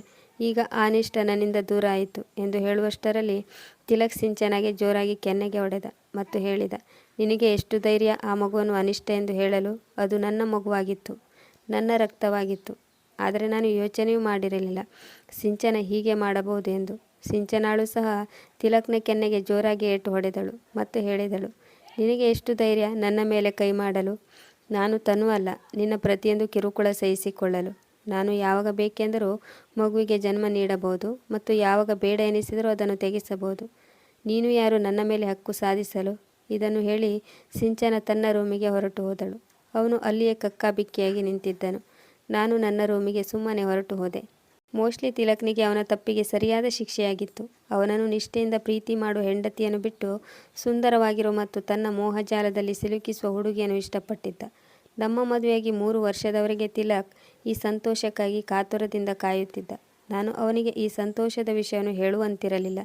ಮದುವೆಯಾದ ಹೊಸದರಲ್ಲಿ ನಾನು ಈ ವಿಷಯ ಎತ್ತಿದರೆ ಅವನು ಬೇಡ, ನಾವು ಎಂಜಾಯ್ ಮಾಡೋಣ, ಅದರ ನಂತರ ನಾವು ಮಕ್ಕಳ ಬಗ್ಗೆ ಯೋಚನೆ ಮಾಡೋಣ ಎನ್ನುತ್ತಿದ್ದ. ಆದರೆ ನನಗೆ ಅವನ ಫೀಲಿಂಗ್ಸ್ ಗೊತ್ತಾಗುತ್ತಿತ್ತು. ಅವನ ಮನೆಯ ಅಂಗಳದಲ್ಲಿ ಒಂದು ಚಿಕ್ಕ ಮಗುವಿನ ನಗು ಕೇಳುವುದು ತಿಲಕ್ಗೆ ಇಷ್ಟವಾಗಿತ್ತು. ಆದರೆ ಅವನು ಆ ಸಮಯದಲ್ಲಿ ನನ್ನ ಪ್ರೀತಿಯಲ್ಲಿ ಹುಚ್ಚನಾಗಿದ್ದ. ಅದಕ್ಕೆ ಅವನು ನನ್ನ ಮನಸ್ಸಿಗೆ ನೋವಾಗದಿರಲಿ ಎಂದು ಹೇಳುತ್ತಿದ್ದ, ನಮಗೆ ಈಗ ಮಕ್ಕಳು ಬೇಡ ಎಂದು. ಆದರೆ ಈಗ 3 ವರ್ಷದ ನಂತರ ಅವನಿಗೆ ಭಗವಂತನು ಈ ಸಂತೋಷವನ್ನು ನೀಡಿದ. ಆದರೆ ಸಿಂಚನ ಅವನಿಂದ ಆ ಸಂತೋಷವನ್ನು ಕಿತ್ತುಕೊಂಡಿದ್ದಳು. ಸಂತೋಷವನ್ನು ಆ ಭಗವಂತ ನನಗೂ ನೀಡಿದ್ದ. ಆದರೆ ನಾನು ಇಷ್ಟಪಟ್ಟರೂ ಸಹ ಅವನಿಗೆ ಈ ಸಂತೋಷದ ವಿಷಯ ಹೇಳುವಂತಿರಲಿಲ್ಲ. ನಾನು ಇಂತಹ ಮನುಷ್ಯನೊಟ್ಟಿಗೆ ಇರಲು ಬಯಸುತ್ತಿರಲಿಲ್ಲ. ಅವನು ನನ್ನ ಮನಸ್ಸನ್ನು ತುಂಡು ಮಾಡಿದ್ದ. ನನ್ನ ಪ್ರೀತಿಗೆ ಈ ರೀತಿ ಶಿಕ್ಷೆ ನೀಡಿದ್ದ. ನಾನು ರೂಮಿಗೆ ಬಂದು ಸ್ವಲ್ಪವೇ ಹೊತ್ತಾಗಿತ್ತು. ನನಗೆ ಸಿಂಚನ ಚೀರಿದ ಶಬ್ದ ಕೇಳಿಸಿತು. ನಾನು ಓಡುತ್ತಾ ಅವಳ ರೂಮಿಗೆ ಹೋದೆ. ತಿಲಕ್ ಅವಳ ರೂಮಿನಲ್ಲಿ ಆಗಲೇ ಹೋಗಿಯಾಗಿತ್ತು. ಸಿಂಚನಾಳ ಸ್ಥಿತಿ ನೋಡಿ ನಾನು ಸಹ ಜೋರಾಗಿ ಚೀರಿದೆ. ಅವಳಿಗೆ ಬ್ಲೀಡಿಂಗ್ ಶುರುವಾಗಿತ್ತು. ಎಲ್ಲ ಬಟ್ಟೆ ಮತ್ತು ಬೆಡ್ಶೀಟ್ ಬ್ಲಡ್ನಿಂದ ಒದ್ದೆಯಾಗಿತ್ತು. ಇದನ್ನು ನೋಡಿ ನಾನು ಬಹಳ ಹೆದರಿದ್ದೆ. ತಿಲಕ್ ಅವಳನ್ನು ಆಸ್ಪತ್ರೆಗೆ ತಕ್ಷಣ ಕರೆದುಕೊಂಡು ಹೋದ. ನಾನು ಅವನ ಜೊತೆ ಹೋದೆ. 4 ತಿಂಗಳ ನಂತರ ಅಬಾರ್ಷನ್ ಮಾಡಿದ್ದರಿಂದ ಅವಳ ಸ್ಥಿತಿ ತುಂಬ ಕ್ರಿಟಿಕಲ್ ಆಗಿತ್ತು. ಡಾಕ್ಟರ್ ಅವಳ ಗರ್ಭಕೋಶವನ್ನು ತೆಗೆಯಬೇಕಾಗುವುದೆಂದು ಹೇಳಿದರು.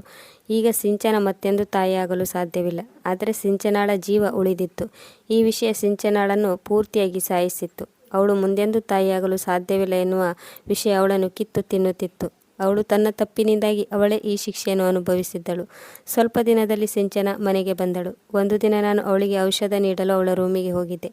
ನನಗೆ ಮನಸ್ಸಿರಲಿಲ್ಲ, ಆದರೂ ಮನುಷ್ಯತ್ವದಿಂದಾಗಿ ಅವಳ ಸೇವೆ ಮಾಡುತ್ತಿದ್ದೆ. ನಾನು ಅವಳಿಗೆ ಔಷಧ ತಿನ್ನಿಸಲು ಶುರು ಮಾಡಿದಾಗ ಅವಳು ನನ್ನ ಕೈಯನ್ನು ಹಿಡಿದುಕೊಂಡು ಹೇಳಿದಳು, ತನು, ನೀನು ತುಂಬ ಅದೃಷ್ಟವಂತಳು. ತಿಲಕ್ ನಿನ್ನನ್ನು ತುಂಬ ಪ್ರೀತಿಸುತ್ತಾನೆ. ನಾನು ಆಶ್ಚರ್ಯದಿಂದ ಸಿಂಚನಾಳ ಕಡೆ ನೋಡಿದೆ. ನಾನು ಹೇಳಿದೆ, ಸಿಂಚನ, ನೀನು ಏನು ಹೇಳ್ತಾ ಇದ್ದೀಯಾ? ಅವನು ನೋಡಿದರೆ ನಿನ್ನನ್ನು ಮದುವೆಯಾಗಿದ್ದಾನೆ.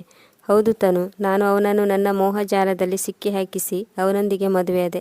ಆದರೆ ಅವನು ಪೂರ್ತಿಯಾಗಿ ನನ್ನವನಾಗಿಲ್ಲ. ನಾನು ನಿನಗಿಂತ ತುಂಬ ಸುಂದರವಾಗಿದ್ದೇನೆ. ನಾನು ನನ್ನ ಸೌಂದರ್ಯದ ಭಂಗಿಗಳಿಂದ ಅವನನ್ನು ವಶ ಮಾಡಿಕೊಂಡೆ. ಗಂಡಸರು ಹೀಗೆ ಇರುತ್ತಾರೆ. ನಾನು ಅವನನ್ನು ಹಾದಿ ತಪ್ಪಿಸಿದೆ, ಅವನು ಹಾದಿ ತಪ್ಪಿದ. ಅವನು ನನ್ನೊಂದಿಗೆ ಮದುವೆಯೂ ಆದ. ಆದರೆ ತನು, ನಿನಗೆ ಗೊತ್ತಾ, ತಿಲಕ್ ನನ್ನ ಹತ್ತಿರ ಇದ್ದಾಗಲೆಲ್ಲ ಅವನ ಬಾಯಿಂದ ತನು ಹೆಸರೇ ಬರುತ್ತಿತ್ತು. ನಿದ್ದೆಯಲ್ಲಿಯೂ ಸಹ ಅವನು ಇದೇ ಹೇಳುತ್ತಿದ್ದ, ತನು, ನನ್ನಿಂದ ದೂರ ಇರಬೇಡ.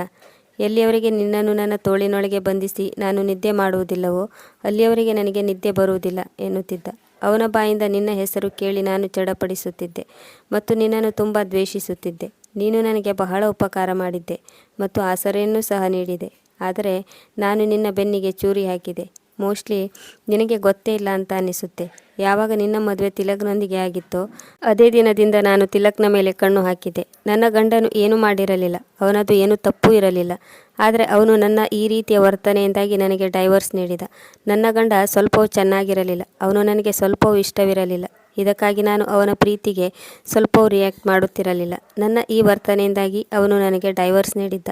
ನಾನು ತಿಲಕ್ನೊಂದಿಗೆ ಮದುವೆಯಾಗಲು ಬಯಸುತ್ತಿದ್ದೆ. ನನಗೆ ಗೊತ್ತಿತ್ತು ನೀನು ನನ್ನನ್ನು ತುಂಬ ಪ್ರೀತಿಸುತ್ತಿದ್ದೀಯ ಎಂದು. ಅದಕ್ಕಾಗಿ ನಾನು ನನ್ನ ದುಃಖ ತುಂಬಿದ ಕಥೆಯನ್ನು ನಿನ್ನಲ್ಲಿ ಹೇಳಿದ್ದೆ, ಏಕೆಂದರೆ ನೀನು ನನ್ನನ್ನು ನಿನ್ನ ಜೊತೆ ಕರೆದುಕೊಂಡು ಹೋಗಬಹುದು ಎಂದು. ನೋಡು, ಈಗ ಹಾಗೆಯೇ ಆಗಿದೆ. ನೀನು ನನ್ನನ್ನು ಇಲ್ಲಿ ಕರೆದುಕೊಂಡು ಬಂದೆ. ನಾನು ನನ್ನ ಪ್ರೀತಿಯ ಮೋಹದಲ್ಲಿ ತಿಲಕ್ನನ್ನು ಸಿಲುಕಿಸಿದೆ ಮತ್ತು ಅವನೊಂದಿಗೆ ಮದುವೆಯಾದೆ. ಆದರೆ ಅವನ ಹೃದಯದಲ್ಲಿ ನಾನಿಲ್ಲ. ನಾನು ತಿಲಕ್ನ ಮಗುವಿಗೆ ತಾಯಿಯೇ ಆಗುತ್ತಿದ್ದೇನೆ ಎಂದು ನನಗೆ ಗೊತ್ತಾಯಿತು. ನಾನು ಆ ಸಮಯದಲ್ಲಿ ತುಂಬ ಹೆದರಿದ್ದೆ. ಯಾಕೆಂದರೆ ತಿಲಕ್ ಮೊದಲೇ ಹೇಳಿದ್ದ, ಸಿಂಚನ, ನೀನು ಯಾವಾಗಲೂ ಇದೇ ರೀತಿ ಸುಂದರವಾಗಿರು. ನಿನ್ನ ಈ ಸೌಂದರ್ಯ ನನ್ನನ್ನು ನಿನ್ನ ಕಡೆ ಜಗ್ಗುವಂತೆ ಮಾಡುತ್ತದೆ ಎಂದು. ಅದಕ್ಕೆ ನಾನು ಹೆದರಿದ್ದೆ. ಅಕಸ್ಮಾತ್ ನಾನು ಸುಂದರವಾಗಿಲ್ಲದಿದ್ದರೆ ಅವನು ನನ್ನ ಕಡೆ ಬರದೆ ನಿನ್ನ ಕಡೆ ಹೋಗಬಹುದು ಎಂದು. ಅದಕ್ಕಾಗಿ ನಾನು ಅವನ ಮಗುವನ್ನು ತೆಗೆಸಿದೆ ಎಂದಳು. ನಾನು ನನ್ನ ಕಣ್ಣಲ್ಲಿ ನೀರು ತುಂಬಿಕೊಂಡು ಅವಳ ಬಾಯಿಂದ ಈ ಎಲ್ಲ ಕಥೆಯನ್ನು ಕೇಳುತ್ತಿದ್ದೆ. ಹೊರಗೆ ಬಾಗಿಲಿನಲ್ಲಿ ನಿಂತಿದ್ದ ತಿಲಕ್ ಸಹ ಈ ಮಾತನ್ನು ಕೇಳುತ್ತಿದ್ದ. ಕಟ್ ಎನ್ನುವ ಶಬ್ದದಿಂದ ನಾನು ಮತ್ತು ಇಂಚರ ನೋಡಿದೆವು. ತಿಲಕ್ ಬಾಗಿಲ ಹತ್ತಿರ ನಿಂತಿದ್ದ. ಅವನು ಏನೂ ಮಾತನಾಡದೆ ಸುಮ್ಮನೆ ಅಲ್ಲಿಂದ ಹೊರಟು ಹೋದ. ಈಗ ಸಿಂಚನಳ ಆರೋಗ್ಯ ಸುಧಾರಿಸಿತ್ತು. ನಾನು ಈ ಮನೆಯನ್ನು ಬಿಟ್ಟು ಹೋಗಲು ಪೂರ್ತಿಯಾಗಿ ಮನಸ್ಸು ಮಾಡಿದ್ದೆ. ತಿಲಕ್ ಆಫೀಸಿಗೆ ಹೋದ ನಂತರ ನಾನು ನನ್ನ ಬ್ಯಾಗನ್ನು ತೆಗೆದುಕೊಂಡು ಬೇಗ ಹೊರಟೆ ಮತ್ತು ಗೇಟ್ ಓಪನ್ ಮಾಡಿದೆ. ಎದುರುಗಡೆ ತಿಲಕ್ ನಿಂತಿದ್ದ. ಮೋಸ್ಟ್ಲಿ ಅವನು ಯಾವುದೋ ವಸ್ತುವನ್ನು ಮರೆತಿರಬೇಕು. ಅದಕ್ಕಾಗಿ ಅವನು ರಸ್ತೆಯಿಂದಲೇ ವಾಪಸ್ ಬಂದಿದ್ದ. ನಾನು ನಿಂತದ್ದನ್ನು ನೋಡಿ ಕೇಳಿದ, ತನು, ನೀನು ಎಲ್ಲಿಗೆ ಹೋಗ್ತಾ ಇದ್ದೀಯಾ? ನಾನು ಹೇಳಿದೆ, ನಾನು ನಿಮ್ಮಿಬ್ಬರ ಜೀವನದಿಂದ ದೂರ ಹೋಗ್ತಾ ಇದ್ದೇನೆ. ನಿನ್ನ ಇಷ್ಟದ ಪ್ರಕಾರ ನನಗೆ ಡೈವರ್ಸ್ ಪೇಪರನ್ನು ಕಳಿಸು. ಇಲ್ಲದಿದ್ದರೆ ನಾನು ಕೋರ್ಟಿನ ಮೂಲಕ ನಿನ್ನೊಂದಿಗೆ ಡೈವರ್ಸ್ ತೆಗೆದುಕೊಳ್ಳುತ್ತೇನೆ. ಈಗ ನಾನು ನಿನ್ನೊಂದಿಗೆ ಯಾವುದೇ ಸಂಬಂಧ ಇಟ್ಟುಕೊಳ್ಳಲು ಬಯಸುವುದಿಲ್ಲ. ಹೀಗೆ ಹೇಳಿ ನಾನು ನನ್ನ ಹೆಜ್ಜೆಯನ್ನು ಮುಂದಿಟ್ಟೆ. ಆಗ ನನಗೆ ತಲೆ ಸುತ್ತು ಬಂತು. ತಿಲಕ್ ನನ್ನನ್ನು ಹಿಡಿಯುವುದಕ್ಕಿಂತ ಮುಂಚೆ ನಾನೇ ನನ್ನನ್ನು ಸುಧಾರಿಸಿಕೊಂಡೆ. ಇತ್ತೀಚೆಗೆ ನನಗೆ ಪ್ರೆಗ್ನೆನ್ಸಿಯ ಕಾರಣದಿಂದಾಗಿ ಪದೇ ತಲೆ ಸುತ್ತು ಬರುತ್ತಿತ್ತು. ತಿಲಕ್ ಹೇಳಿದ, ನಿನ್ನ ಆರೋಗ್ಯ ಸರಿಯಿಲ್ಲ ಅಂತ ಅನ್ನಿಸುತ್ತೆ, ಹೊರಡು, ನಾನು ನಿನ್ನನ್ನು ಡಾಕ್ಟರ್ ಹತ್ರ ಕರೆದುಕೊಂಡು ಹೋಗುತ್ತೇನೆ ಎಂದು ಹೇಳಿದ. ಆದರೆ ನಾನು ಅವನಿಗೆ, ಬೇಡ, ನಾನೇ ಹೋಗುತ್ತೇನೆ, ನನಗೆ ಯಾವುದೇ ರೀತಿಯ ತೊಂದರೆ ಇಲ್ಲ ಎಂದು ಹೇಳಿ ಮತ್ತೆ ಹೆಜ್ಜೆಯನ್ನು ಮುಂದಿಟ್ಟೆ. ಅದೇ ಸಮಯಕ್ಕೆ ನನಗೆ ಪುನಃ ಜೋರಾಗಿ ತಲೆ ಸುತ್ತು ಬಂತು. ಆ ಸಮಯದಲ್ಲಿ ನನಗೆ ನಿಲ್ಲಲು ಸಹ ಆಗಲಿಲ್ಲ, ಬೀಳುವುದರಲ್ಲಿದ್ದೆ. ತಿಲಕ್ ನನ್ನನ್ನು ಹಿಡಿದುಕೊಂಡ. ಹೇಳಿದ, ತನು, ನನಗೆ ನಿನ್ನ ಆರೋಗ್ಯ ಸರಿಯಿಲ್ಲ ಅಂತ ಅನಿಸುತ್ತೆ. ಮೊದಲು ನಾವು ಡಾಕ್ಟರ್ ಹತ್ರ ಹೋಗೋಣ, ಆಮೇಲೆ ಈ ವಿಷಯದ ಬಗ್ಗೆ ಮಾತನಾಡೋಣ ಎಂದು ಹೇಳಿದ. ಅವನು ನನ್ನನ್ನು ಗಾಡಿಯಲ್ಲಿ ಕೂರಿಸಿ ಡಾಕ್ಟರ್ ಹತ್ರ ಕರೆದುಕೊಂಡು ಬಂದ.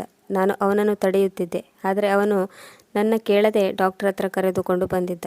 ಅವನಿಗೆ ನನ್ನ ಪ್ರೆಗ್ನೆನ್ಸಿಯ ವಿಷಯ ಗೊತ್ತಾಗುವುದು ನನಗೆ ಸ್ವಲ್ಪವೂ ಇಷ್ಟ ಇರಲಿಲ್ಲ. ಡಾಕ್ಟರ್ ನನ್ನನ್ನು ಚೆಕಪ್ ಮಾಡಿದರು ಮತ್ತು ವಿಷಯವನ್ನು ತಿಲಕ್ಗೆ ಹೇಳಿದರು. ನಿಮ್ಮ ಮಿಸಸ್ ಈಗ 4 ತಿಂಗಳ ಗರ್ಭಿಣಿ ಎಂದು. ವಿಷಯ ಗೊತ್ತಾಗುತ್ತಿದ್ದ ಹಾಗೆ ತಿಲಕ್ ನನ್ನನ್ನು ಆಶ್ಚರ್ಯದಿಂದ ನೋಡಿದ. ಆದರೆ ನಾನು ಅವನ ಕಡೆ ನೋಡಲಿಲ್ಲ. ಅವನು ನನ್ನ ಹತ್ತಿರ ಬಂದ. ಅವನ ಕಣ್ಣಲ್ಲಿ ಕಣ್ಣೀರು ತುಂಬಿಕೊಂಡಿತ್ತು ಮತ್ತು ಹೇಳಿದ, ತನು, ನೀನು ಈ ವಿಷಯ ನನಗೆ ಯಾಕೆ ಹೇಳಲಿಲ್ಲ? ಸಿಂಚನ ನನ್ನ ಮಗನು ಉದ್ದೇಶಪೂರ್ವಕವಾಗಿ ದೂರ ಮಾಡಿದಳು ಮತ್ತು ನೀನು ಸಹ ನನ್ನ ಮಗನು ತೆಗೆದುಕೊಂಡು ನನ್ನಿಂದ ದೂರ ಹೋಗ್ತಾ ಇದ್ದೀಯಾ? ಅದಕ್ಕೆ ನಾನು ಹೇಳಿದೆ, ತಿಲಕ್, ನಿಮ್ಮ ಹತ್ತಿರ ಸಿಂಚನ ಇದ್ದಾಳೆ. ಅವಳು ನಿಮ್ಮನ್ನು ತುಂಬ ಪ್ರೀತಿಸುತ್ತಿದ್ದಾಳೆ. ನೀನು ಅವಳ ಜೊತೆ ನಿನ್ನ ಜೀವನವನ್ನು ಸಾಗಿಸಬಹುದು. ಆದರೆ ನನ್ನ ಹತ್ತಿರ ಈ ಮಗುವಲ್ಲದೆ ಬೇರೆ ಯಾರೂ ಇಲ್ಲ. ನಾನು ಯಾರೊಟ್ಟಿಗೆ ಜೀವನ ಸಾಗಿಸಲಿ? ಅದಕ್ಕಾಗಿ ನಾನು ನನ್ನ ಮಗುವಿನೊಂದಿಗೆ ನಿಮ್ಮಿಂದ ದೂರ ಹೋಗ್ತಾ ಇದ್ದೀನಿ. ಯಾಕೆಂದರೆ ನಾನು ನನ್ನ ಮಗುವಿನೊಟ್ಟಿಗೆ ನನ್ನ ಜೀವನವನ್ನು ಸಾಗಿಸಬಹುದು. ಇನ್ನು ನಿನ್ನೊಂದಿಗೆ ಆ ಮನೆಯಲ್ಲಿ ನಾನು ಇರಲ್ಲ. ಯಾಕೆಂದರೆ ನನಗೆ ಅಲ್ಲಿ ಉಸಿರುಗಟ್ಟುತ್ತೆ.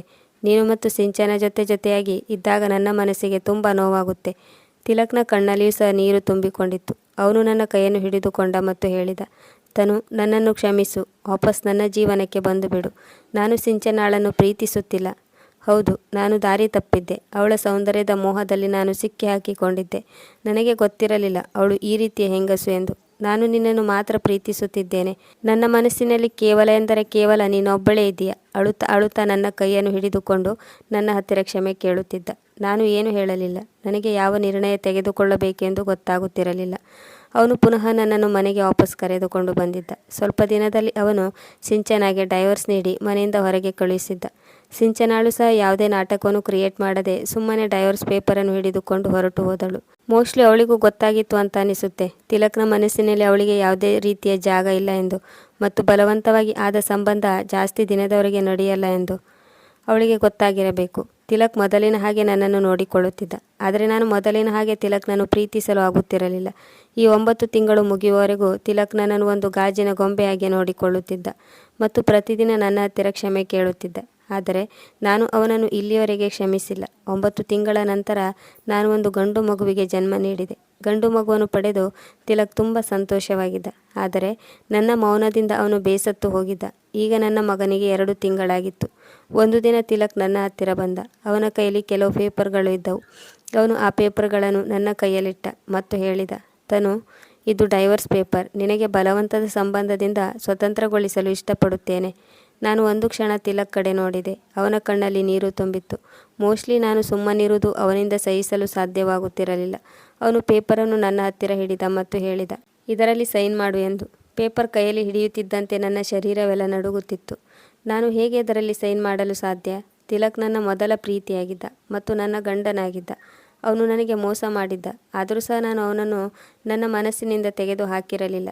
ಕೈಯಲ್ಲಿ ಪೆನ್ನು ಹಿಡಿಯುತ್ತಿದ್ದ ಹಾಗೆ ಕೈ ನಡುಗಲು ಶುರುವಾಯಿತು. ನಾನು ಆ ಪೇಪರನ್ನು ತೆಗೆದು ಎಸೆದೆ ಮತ್ತು ಬಿಕ್ಕಿ ಬಿಕ್ಕಿ ಅಳಲು ಶುರು ಮಾಡಿದೆ ಮತ್ತು ಹೇಳಿದೆ, ತಿಲಕ್, ಇದು ನನ್ನಿಂದ ಸಾಧ್ಯವಿಲ್ಲ ಎಂದೆ. ತಿಲಕ್ ಸಹ ನನ್ನ ಕಾಲಿನ ಹತ್ತಿರ ಕುಳಿತುಕೊಂಡ ಮತ್ತು ಹೇಳಿದ, ನನಗೂ ಗೊತ್ತು ತನು, ಇದು ನಿನ್ನ ಹತ್ತಿರ ಸಾಧ್ಯವಿಲ್ಲವೆಂದು. ನಿನಗೆ ನನ್ನಿಂದ ದೂರ ಇರಲು ಸಾಧ್ಯವಿಲ್ಲ.